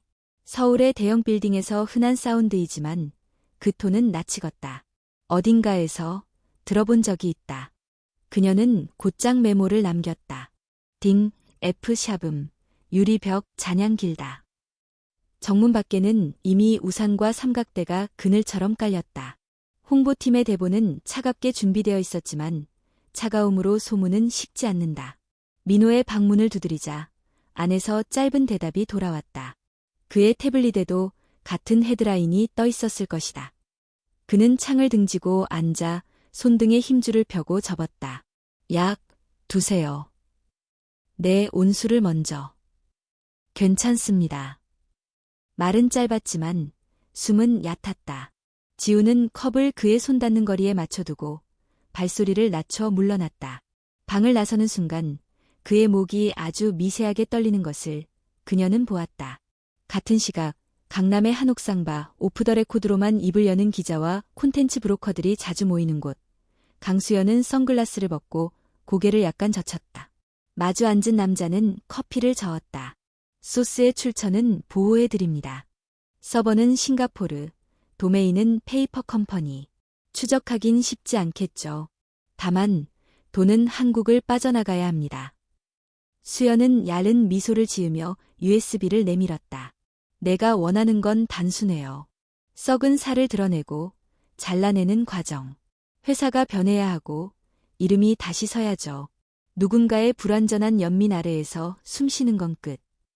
폭로로 서는 이름도 있습니다만 대가도 따르죠. 대가.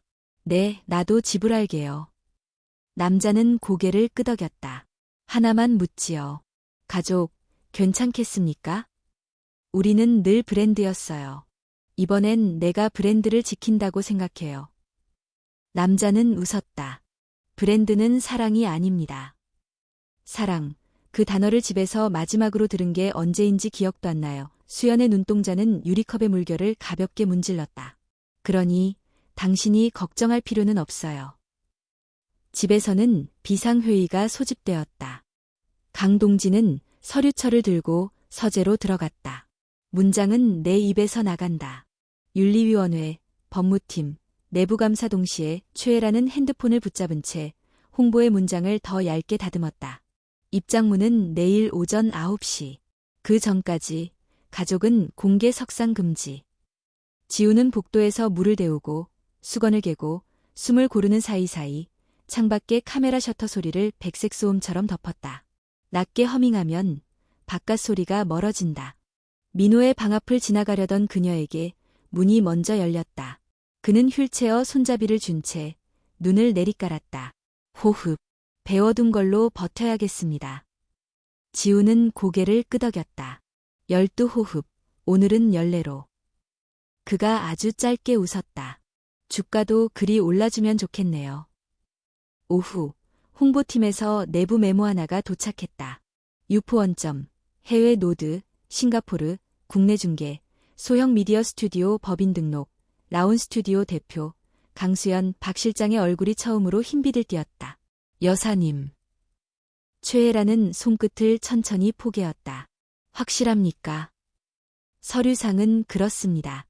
프리랜서 크리에이티브 법인으로 등록되어 있고 브랜드 캠페인 때 간접 사용된 적이 있습니다. 잠깐의 정적. 가지런하던 펜이 테이블 위에서 아주 살짝 굴렀다. 부르세요. 그녀의 목소리는 낮았지만 바람의 방향을 바꾸는 힘이 실려 있었다. 응접실. 수연은 여유롭게 들어왔다. 엄마가 부르라면 와야죠. 기사, 잘 봤어요? 속도감 있더라. 라온, 최애라는 단어 하나만 뱉었다. 수연이 웃었다. 요즘은 다 스튜디오 하나씩은 갖고 있잖아. 나도 있어. 크리에이티브. 크리에이티브로 한강을 판 건가요? 엄마는 늘 단어를 예쁘게 골라. 팔았다는 표현 대신 드러냈다고 해줘. 껍질을 벗겼다고. 녹취는 조작됐어요. 최애란의 시선이 흔들리지 않았다. 조작. 진짜와 가짜는 내러티브의 문제예요. 어차피 사람들은 믿고 싶은 걸 믿으니까 수연은 어깨를 으쓱했다. 오빠가 이 회사 끌고 가기에 충분하게 보였어? 휠체어라서가 아니라 침묵해서. 엄마가 그걸 동정으로 덮을수록 회사는 둔감해졌어. 내가 아버지를 팔았다는 걸 어떻게 스스로에게 설명할 거지. 최애란의 목소리는 이번엔 흔들렸다. 아버지, 언제부터요? 집에서는 회장님, 회사에서는 회장님. 난 늘 브랜드의 딸이었고 오빠는 늘 엄마의 아들이었지. 수연이 고개를 기울였다. 나는 나의 이름을 만들어야 해요. 지우는 문가에서 조용히 숨을 골랐다. 말이 목까지 차올랐지만 순서가 있었다. 그녀는 발을 앞으로 내딛지 않았다. 그러나 잠깐의 틈, 수연의 눈과 눈이 마주쳤다. 지방며느리, 수연이 비웃듯 말했다. 여기서 뭘 배웠니? 침묵, 복종, 숨참기. 지우는 고개를 살짝 저었다. 호흡. 우리는 요가 스튜디오가 아니야. 그래서 더 필요해요. 회사도 사람도 숨이 먼저니까. 수연의 입꼬리가 올랐다. 명언집, 좋네. 최애라는 소파 등받이에 등을 붙이며 천천히 말했다. 수연, 지금이라도 라인을 끊어. 내가 생각하는 정의는 내가 상처받은 자리에서만 유효해. 그 자리에 좌표로 회사를 재단하면 지도는 찢긴다. 지도는 새로 그려야죠. 수연은 선글라스를 다시 집어들었다. 그리고 엄마가 상처받은 자리에서만 말하지 마요. 엄마의 정의도 취향이야. 문이 닫혔다. 남은 공기는 오래된 향처럼 무겁게 가라앉았다. 지우는 입술을 깨물었다. 말이 가슴 안에서 소음을 만들었다. 최애라는 고개를 들어 그녀를 보았다. 늘 정돈된 시선에 금이 아주 얇게 갔다. 보았죠? 네. 우리는 사랑을 말하지 않아요. 그녀는 숨을 길게 들였다. 그러나 지금은 사랑이 아니라도 버티는 쪽에 서야 합니다. 당신, 떠나지 않겠다고 했죠. 떠나지 않겠습니다. 지우는 분명히 말했다. 이번엔 제 자리에서 버팁니다. 밤, 민호의 방. 그는 휠체어에 앉아 테이블을 두드렸다. 리듬이 불안했다. 지우가 보리차를 내려놓고 의자 하나를 끌어와 그의 옆에 앉았다. 유포 원점, 싱가포르, 중계, 라온. 민호가 입술을 눌렀다. 수연이. 사람은 자기 이름을 지키려 할 때 흔들립니다. 지우가 조용히 말했다. 그 흔들림이 모두 배신은 아닙니다. 그러나 이건 회사와 가족을 동시에 물속으로 끌고 들어가요. 민호는 손을 들어 올렸다가 내렸다. 나는 늘 문제를 피했지. 그런데 오늘은 피하지 않겠습니다. 무엇을 할지 말해주세요. 그가 태블릿을 열었다. 디지털 포렌식 팀을 부르겠습니다. 원본의 메타데이터, 백그라운드 노이즈 분석, 서버 노드 추적, 아버지의 과거 일정도 긁어와야 합니다. 녹취와 겹치는 시간과 장소가 있는지 엄마에게 맡기지 않겠어요. 내가 주도하겠습니다. 지우는 고개를 끄덕였다. 회의에 제가 있어도 될까요? 물을 데우고 느린 말을 정리하고 빠른 말을 줄이는 일을 제가 할 수 있습니다. 민호가 처음으로 선명하게 웃었다. 네, 당신이 필요합니다. 그는 번호를 눌렀다. 이 국장, 지금 바로 올 수 있나? 네, 포렌식. 밤샘이지. 상관없어. 잠시 후 법무실의 국장과 IT 보안팀장이 집으로 들어왔다. 거실의 조명이 다시 켜지고 테이블 위에 랩탑 세대, 외장 저장 장치, 노트가 펼쳐졌다. 민호는 휠체어를 밀어 테이블 앞에 섰다. 시작하죠. 기술자의 손끝이 움직였고 화면에 파형이 떴다. 백그라운드는 엘리베이터 알림음 맞습니다. 그런데 이 톤, 아주 특이하네요. F3로 떨어지는 소리는 흔치 않습니다. 유리벽과 대리석이 많은 공간에서 잔향이 이렇게 남습니다. 보안팀장이 지도를 펼쳤다. 서울에서 이 알림음을 사용하는 건 두 곳입니다. 더 라움타워, 그리고 우리 본사별관. 박 실장이 숨을 삼켰다. 그날 회장님 일정표 확인했습니다. 별관 회의는 없었습니다. 그럼 합성의 가능성이 크죠. IT팀장이 타임라인을 확대한 뒤 파형 위에 다른 녹취의 파형을 얹었다. 여기 컷 편집의 자국, 공백한 프레임, 연결부의 잡음이 비정상이에요. 민호가 눈을 들었다. 자료, 보존. 내일 아침 9시 법무와 함께 제출. 회의가 끝나갈 무렵 보안팀장이 마지막으로 슬라이드를 넘겼다. U4라인은 여기로 흘렀습니다. 싱가포르 노드의 상류가 라운 스튜디오 서버로 잠깐 연결되어 등록 대표는 강수연. 테이블 위에 공기가 낮아졌다.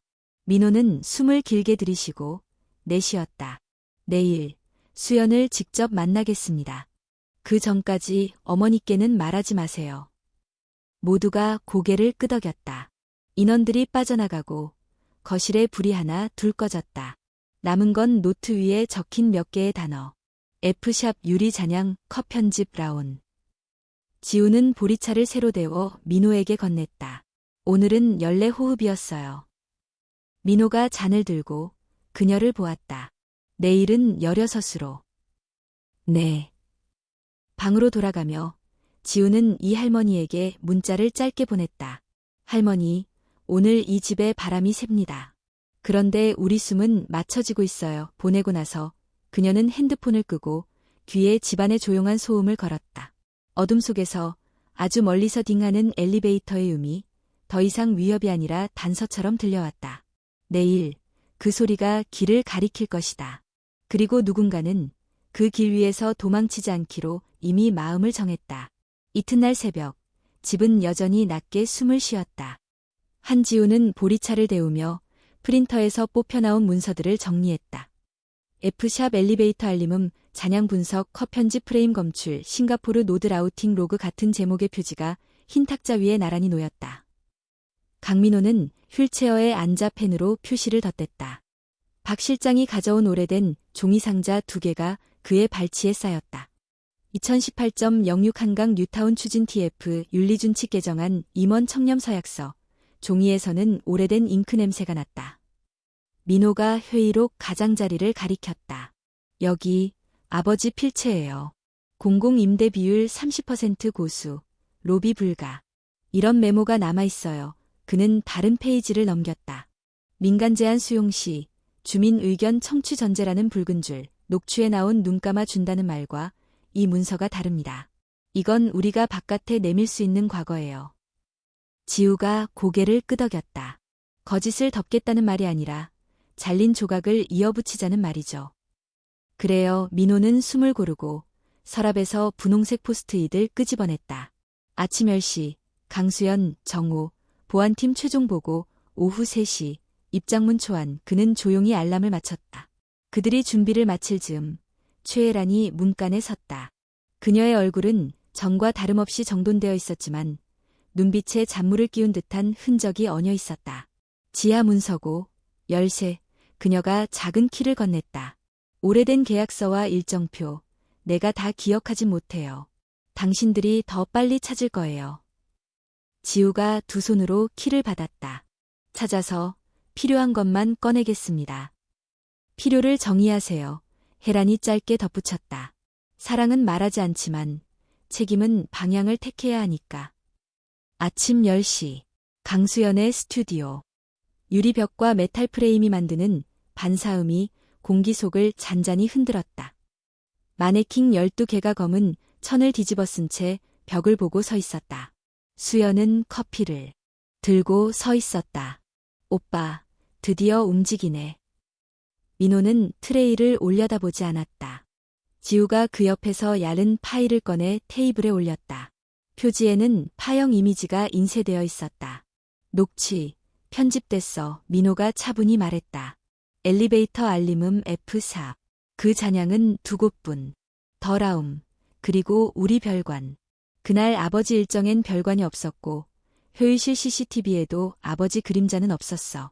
대신 내부 음성인식으로 대조해보니 회장님이라 불린 목소리는 전무였던 박모 상무의 톤과 84% 일치. 수연의 눈썹이 아주 살짝 올라갔다. 84%로 진실을 말하려고? 우리는 100%가 될 수 있을 때까지 수집할 거야. 민호가 파형 아래 문장을 가리켰다. 컷 편집. 여기 한 프레임 공백. 연결부의 노이즈도 비정상. 반대로 아버지의 회고록 초고에서 같은 주간에 적혀있는 메모. 지우가 다른 파일을 여러 글씨를 보여주었다. 대관료 지원 거절, 민간 기부 유도, 홍보팀 경고. 수연은 입술을 찝었다. 그럼 아버지는 완벽하다는 거야? 완벽은 아니지. 민호가 고개를 저었다. 한강 프로젝트 자체가 논란이었고 우리 내부에도 타협하려는 움직임이 있었어. 다만 내가 낸 조각은 누군가가 묻으려 한 조각을 끌어올리려다가 다른 조각을 잘라낸 거야. 내 조각이라고? 수연이 비웃었다. 그 조각 나 혼자 만든 줄 알아. 시스템이 만들었지. 나는 그 속에서 이름을 지키려고. 그래서 라온을 통해 퍼뜨렸어. 지우가 부드럽게 말을 잇대 정확한 어조로 던졌다. 유포노드가 싱가포르로 넘어가기 전에 0.8초 라온 서버를 거쳤습니다. 대표, 당신이 원본을 자르지 않았더라도 편집의 존재를 몰랐다고 말하려면 더 많은 설명이 필요합니다. 수연의 커피잔이 미세하게 흔들렸다. 유리와 접촉하는 소리가 낭창하게 울렸다. 그녀는 시선을 내리깔았다가 다시 올렸다. 브로커가 있었어. 네. 크리에이티브 디렉터. 스폰서를 연결해준다고 했지. 그는 원본을 댔다고 했어. 나는 내러티브를 만들었고 그는 파일을 만들었다. 장도현, 민호가 이름을 불렀다. 수연의 동공이 아주 작게 흔들렸다. 어디서 들었지? 라온 정산서. 당신의 서명 옆에 그 사람의 페이가 3번 반복돼. 금액도 건너뛰고 민호의 목소리는 낮았지만 단단했다. 수연아, 나는 내가 정의를 팔았다고 말하고 싶지 않아. 다만 정의를 만들려면 사실의 바닥을 확인해야 해. 지금 내 발 아래 바닥이 비어 있어. 수연은 한숨을 길게 내쉬었다. 유리벽에 그의 얼굴이 두 겹으로 비쳤다. 나는 보이고 싶었어. 브랜드의 딸 말고 나 누군가의 불완전한 연민을 받으며 존재하는 건 싫었어. 나도 그래. 민호가 아주 조용히 웃었다. 나는 휠체어에 앉아있는 동안 이름이 내 다리로 환원되는 걸 매일 봤거든. 그런데 어제 12호흡을 세던 누군가가 내 이름을 숨으로 붙잡아줬어. 그게 나를 살려. 지우는 수연을 똑바로 바라보았다. 우리가 하려는 건 은폐가 아닙니다. 내일 아침 포렌식과 함께 입장문을 내고 조사에 협조할 겁니다. 내부 감사도 독립적으로 돌릴 거고요. 그 과정에서 당신이 알고 있는 썩은 살이 있다면 증거와 함께 내놔주세요. 다만 잘린 조각으로 누군가의 언어를 만들어버리는 건 멈춰주세요. 한동안 아무도 말하지 않았다. 스튜디오의 공기만 금속성 잔향을 내고 있었다. 수연이 선글라스를 손바닥에 얹었다. 엄마는 알고 있어? 아직. 민호가 답했다. 엄마는 당신을 지키고 싶어 할 거야. 하지만 이번에는 나한테 맡겨. 오빠가. 수연이 쓴웃음을 지었다가 그것마저 접었다. 장도현. 연락할게. 파일 원본. 주지 않았던 로우 트랙이 있다면 내놓게 하겠어. 대신 오빠, 아버지가 무조건 깨끗하다고 말하지 마. 말하지 않을게. 민호가 고개를 끄덕였다. 나는 진실을 말할 거야. 모자라면 모자라다고. 잘못이면 잘못이라고. 수연이 자신을 비웃듯 웃었다. 그렇게 말하면 내가 우리는 같은 편이야. 지우가 낮게 덧붙였다. 브랜드의 딸과 아들의 편이 아니라 다음 호흡을 지키는 편. 수연은 고개를 아주 조금 끄덕였다. 내가 오늘 밤까지 연락할게. 그녀는 고개를 돌렸다. 그리고 지방 며느리. 지우가 눈을 맞췄다. 네. 내 말투, 서울도 부산도 아니라서 좋네. 돌아오는 길, 민호는 휠체어 팔걸이 위에 손을 올리고 있었다. 유리문이 닫히며 금속성 소리가 짧게 울렸다. 엘리베이터 알림음 딩 F샵. 그러나 이번에 F샵은 위협이 아니라 위치였다. 그는 고개를 들어 숫자를 보았다. 오늘은 16호흡. 네, 지우가 웃었다. 계단 대신 호흡. 집에 도착했을 때 최애라는 서재에 혼자 앉아 있었다. 그녀 앞에는 오래된 사진 한 장이 있었다.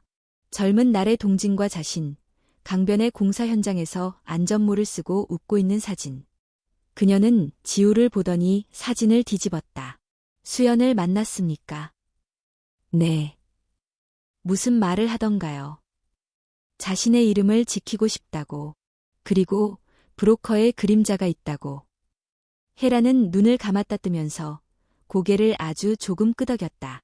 나는 두 아이에게 늘 책임을 가르쳤어요. 사랑을 가르친 적은 없어요. 그게 지금의 결과인지도 모릅니다. 지우는 조용히 말했다. 사랑을 가르치지 않아도 책임이 숨이 될 때가 있습니다. 지금 숨을 주시죠. 숨을 쉴 수 있게. 헤라는 한동안 지우를 바라보다 낮게 말했다. 고맙다고는 하지 않겠어요. 대신 부탁합니다. 내일 내 옆에 앉아주세요. 기자들이 묻는다면 모른다 대신 조사하겠다고 말할 겁니다. 그때 내 호흡이 흔들리면 당신이 맞춰주세요. 네. 밤, 거실 테이블 위에 입장문 초안이 펼쳐졌다. 사실관계 확인 중 독립감사 착수, 원본 공개 요구, 편집 여부 검증, 민호가 문장을 다듬었다. 감정이 빠지고 책임의 타원이 드러났다. 지우는 물의 온도를 확인하고 가벼운 말을 펴서 바닥에 냉기를 덜었다. 늦은 시각, 수연에게 메시지가 왔다. 도현, 밤 11시, 원본 일부 있다. 내일 새벽 보내겠다. 민호는 메시지를 보여주며 숨을 내쉬었다. 한 걸음. 호흡 하나, 지우가 응수했다. 방으로 돌아가려던 그때 혜란이 문턱에 서서 말없이 두 사람을 보았다. 그리고 처음으로 아주 작게, 그러나 분명히 말했다. 미안합니다. 그 말은 고맙다보다 더 오래 방 안에 머물렀다. 지우는 짧게 고개를 숙였다. 민호는 눈을 감았다 뜨며 펜을 내려놓았다.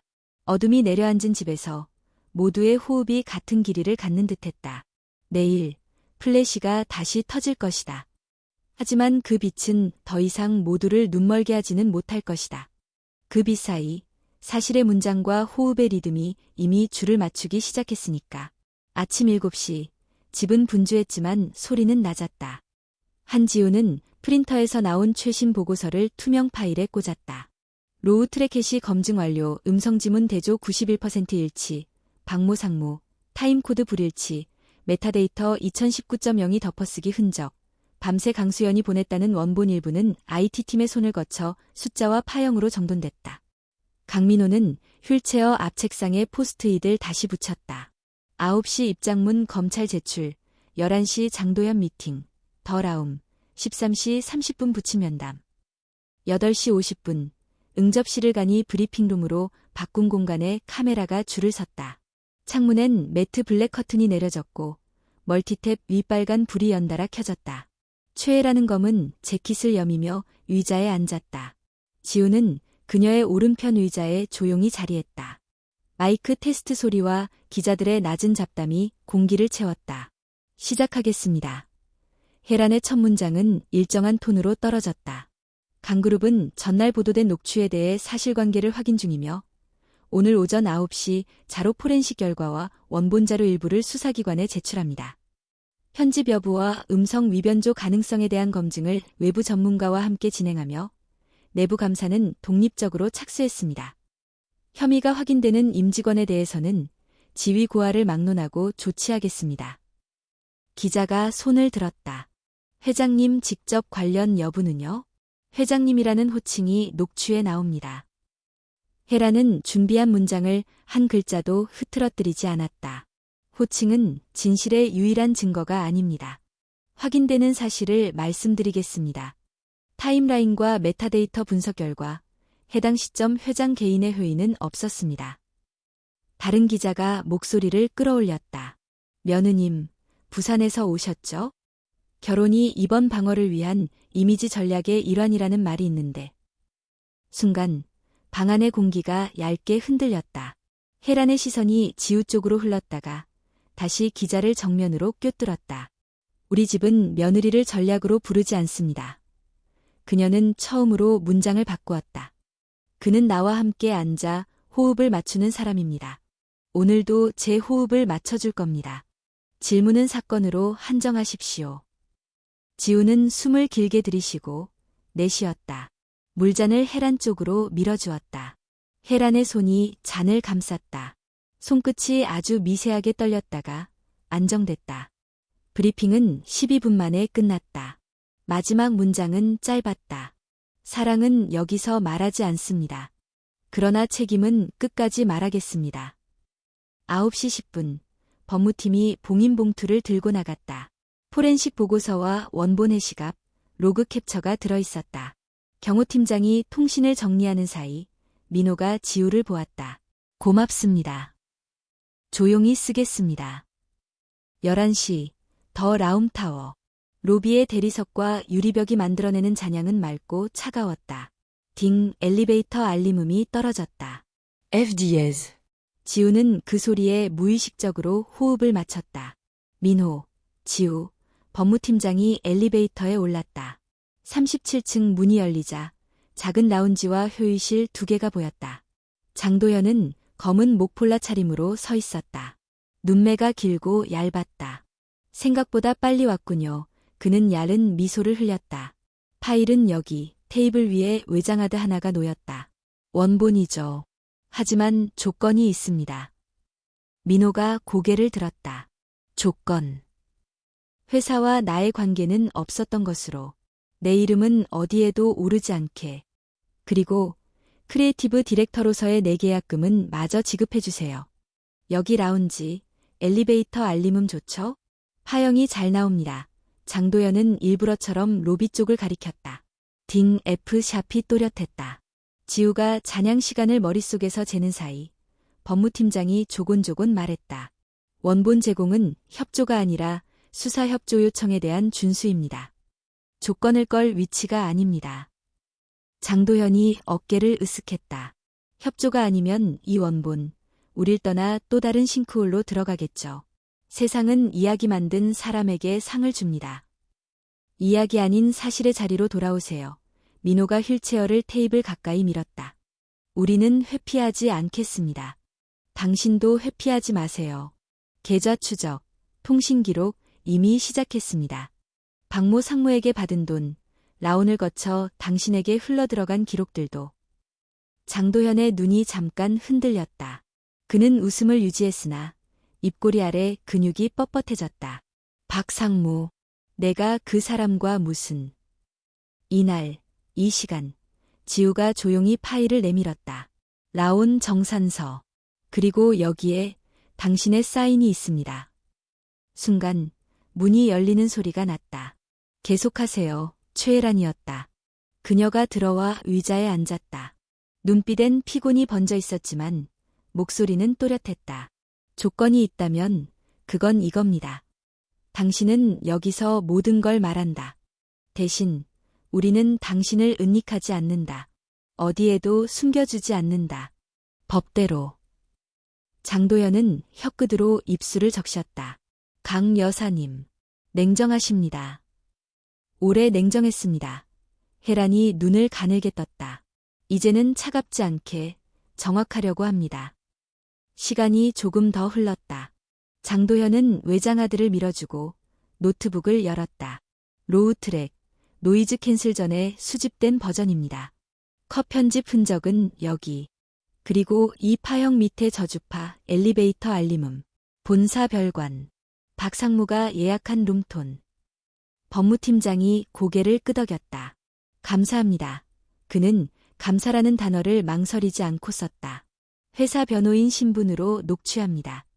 지금부터 진술. 잠깐, 민호가 지우를 보았다. 지우는 그 눈빛의 의미를 알아챘다. 그녀는 자리에서 일어나 창가 쪽 커튼을 반쯤 열었다. 빛이 들어왔다. 민호는 숨을 들이쉬고 내쉬었다. 당신이 만든 파일이 우리 모두를 흔들었습니다. 그러나 오늘 그 흔들림을 끝내겠습니다. 회사는 편집된 사실에 기대지 않고 잘못은 잘못대로, 사실은 사실대로 우리 입으로 말하겠습니다. 장도현의 어깨가 조금 내려갔다. 알겠습니다. 박상무, 그가 사람을 시켜 음원을 만들게 했습니다. 대가가 있었고 나는 그 사이를 연결했습니다. 이름을 지키려는 사람은 항상 찾을 수 있었으니까. 이름은 숨으로 지키는 겁니다. 지우의 말은 낮았지만 방을 통과했다. 정오가 지나 모든 자료는 다시 봉인됐다. 민호는 검찰 직통 라인으로 전화를 걸었다. 지금 보내겠습니다. 우리는 협조합니다. 건물 밖으로 나오는 길, 로비의 딩이 다시 울렸다. 그러나 이번엔 그 음이 뒤를 쫓아오지 않았다. 이치를 알려준 뒤 제자리로 돌아가는 소리였다. 오후 1시 20분, 집으로 돌아오자 거실, 공기가 다르게 묵직했다. 강동진 회장이 소파에 앉아 있었다. 손등의 핏줄이 평소보다 도드라졌다. 그의 앞엔 오래된 회의록이 펼쳐져 있었다. 공공임대 30%라는 붉은 밑줄. 그가 종이를 덮으며 민호를 보았다. 봤다. 회장의 목소리는 낮고 거칠었다.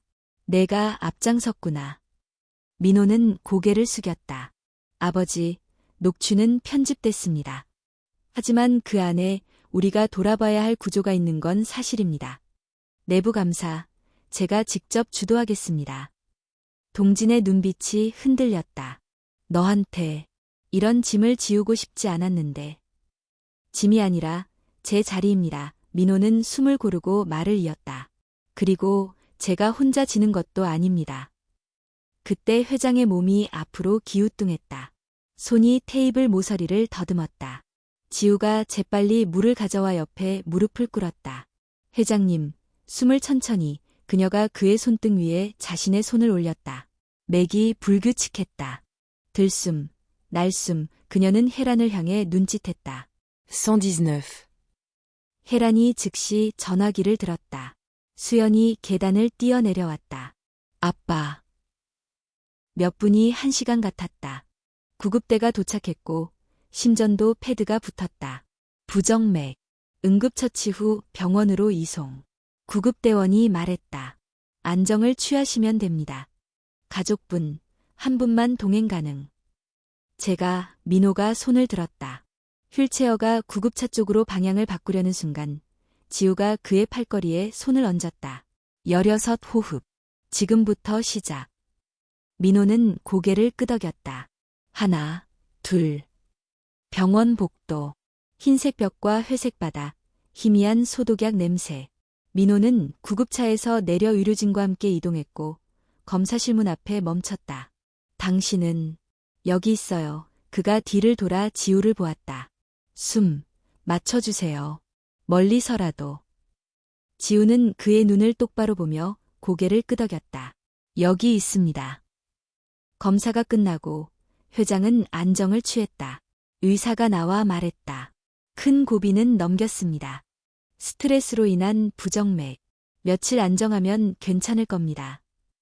민호의 어깨가 아주 조금 내려앉았다. 그는 의자에 앉아 숨을 고르며 휴대폰을 확인했다. 수연에게서 메시지가 와 있었다. 오빠, 도현 진술 확보. 원본 전량 밤에 더 들어온대. 엄마한테는 내가 말할게.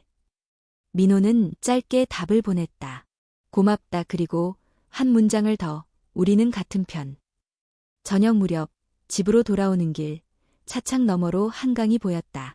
겨울빛이 강물 위에 얇게 깔렸다. 빛은 차갑지만 물은 흐르고 있었다. 지우는 창밖을 보며 말했다.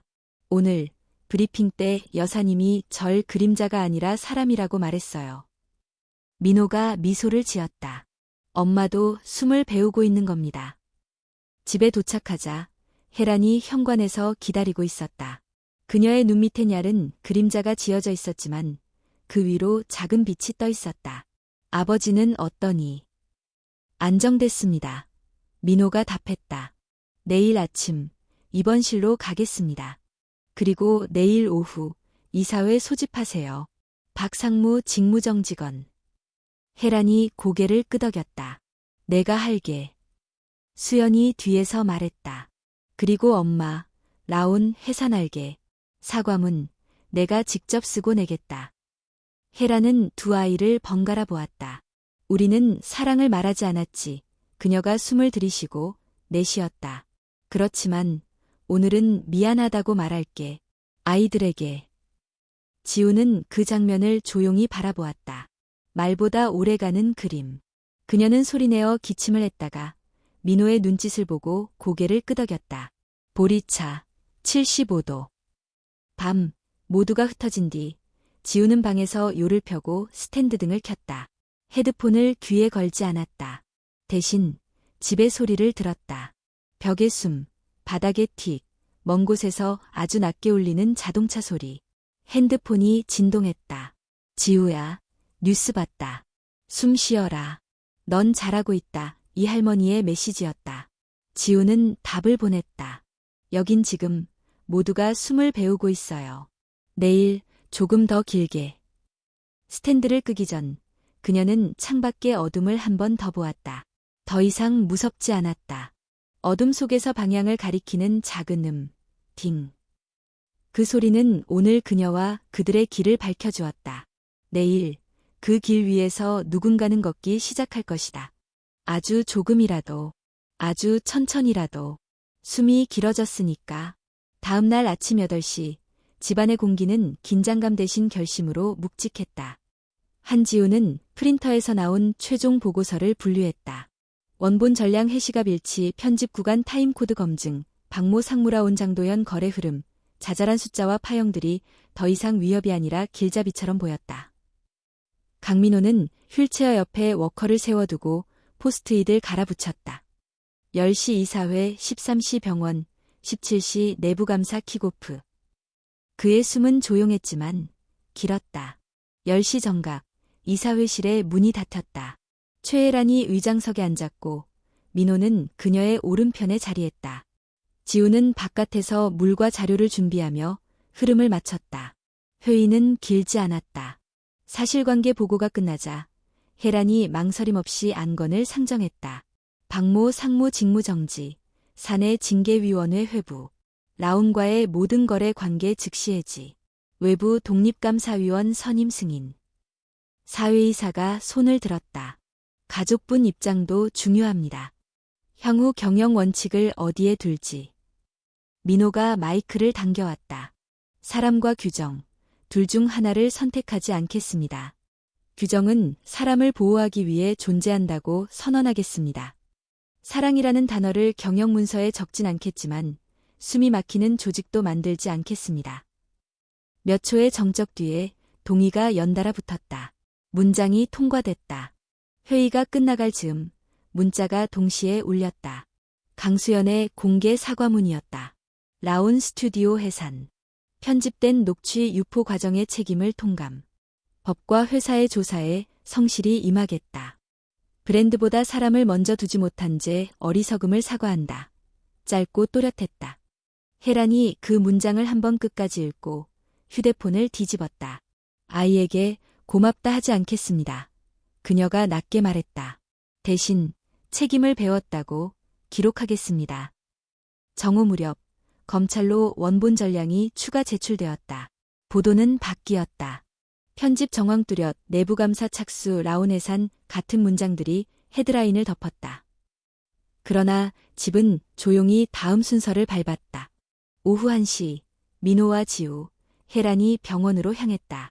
회장 강동진은 병실 창가에 기대 앉아 있었다. 심전도 모니터의 초록 선이 잔잔하게 움직였다. 그는 아들을 보며 미소 비슷한 것을 지었다. 숨, 잘 쉬고 있니?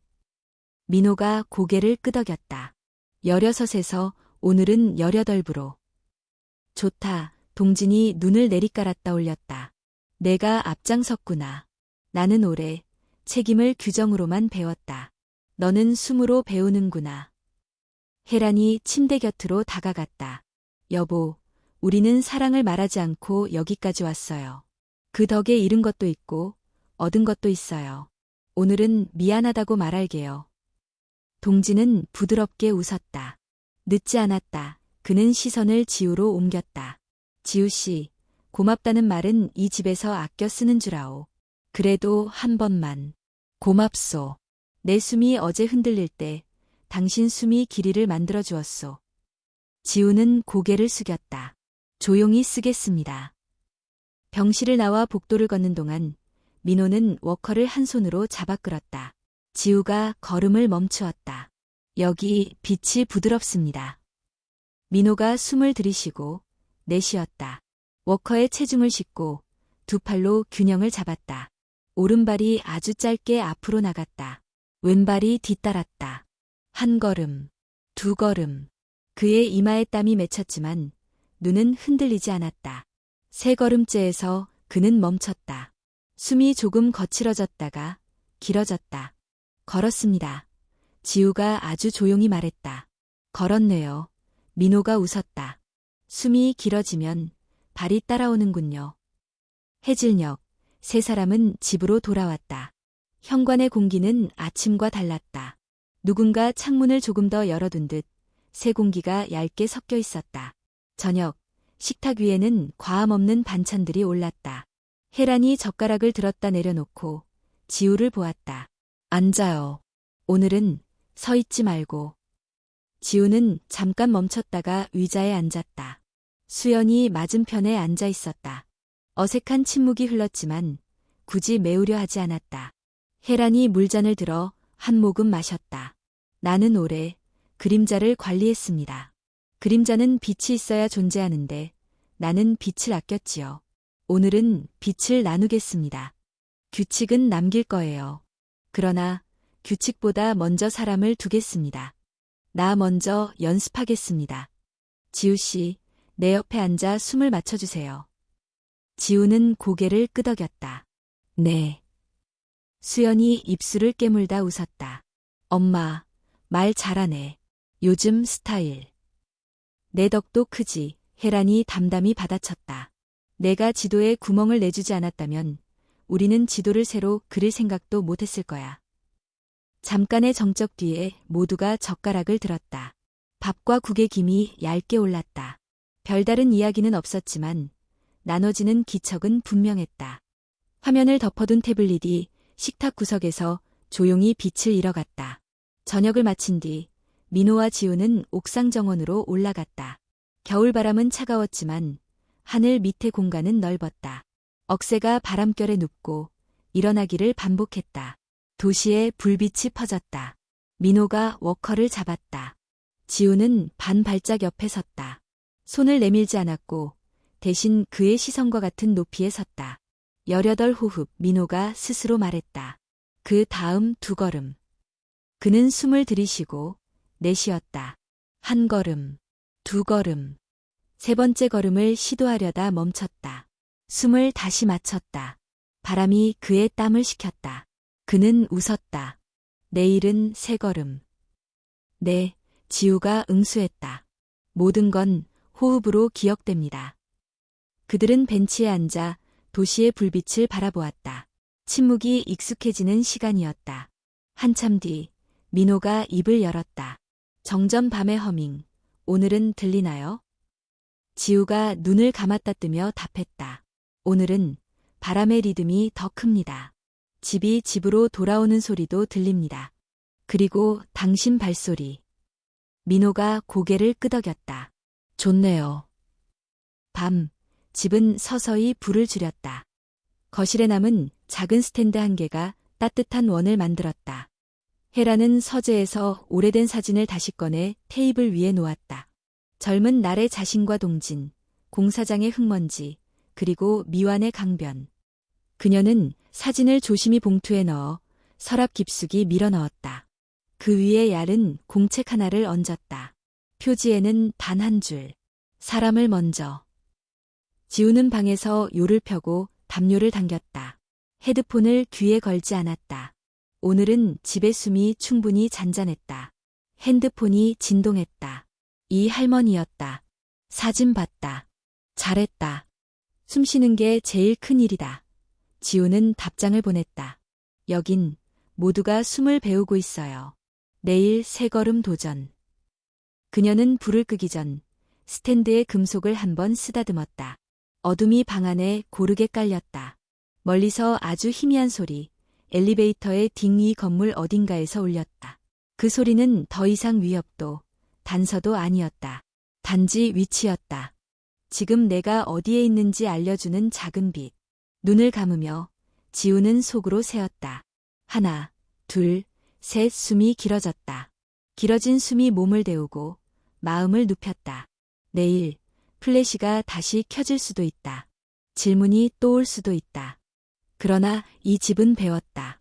사랑을 쉽게 말하지 않아도 사람을 먼저 둘 수 있다는 것을, 규칙을 버리지 않아도 숨을 막지 않을 수 있다는 것을. 그리고 그는 배웠다. 12호흡이 16이 되고 18이 되면 두 발이 앞을 기억하기 시작한다는 것을.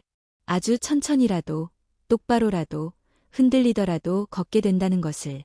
밤이 깊어졌다. 집이 집으로 돌아가는 소리가 들렸다. 그녀는 미소를 지었다. 첫 발과 두 발 사이의 간격이 어둠 속에서 잰 듯이 딱 맞았다. 내일 그 간격이 조금 더 좁아질 것이다. 숨이 길어졌으니까.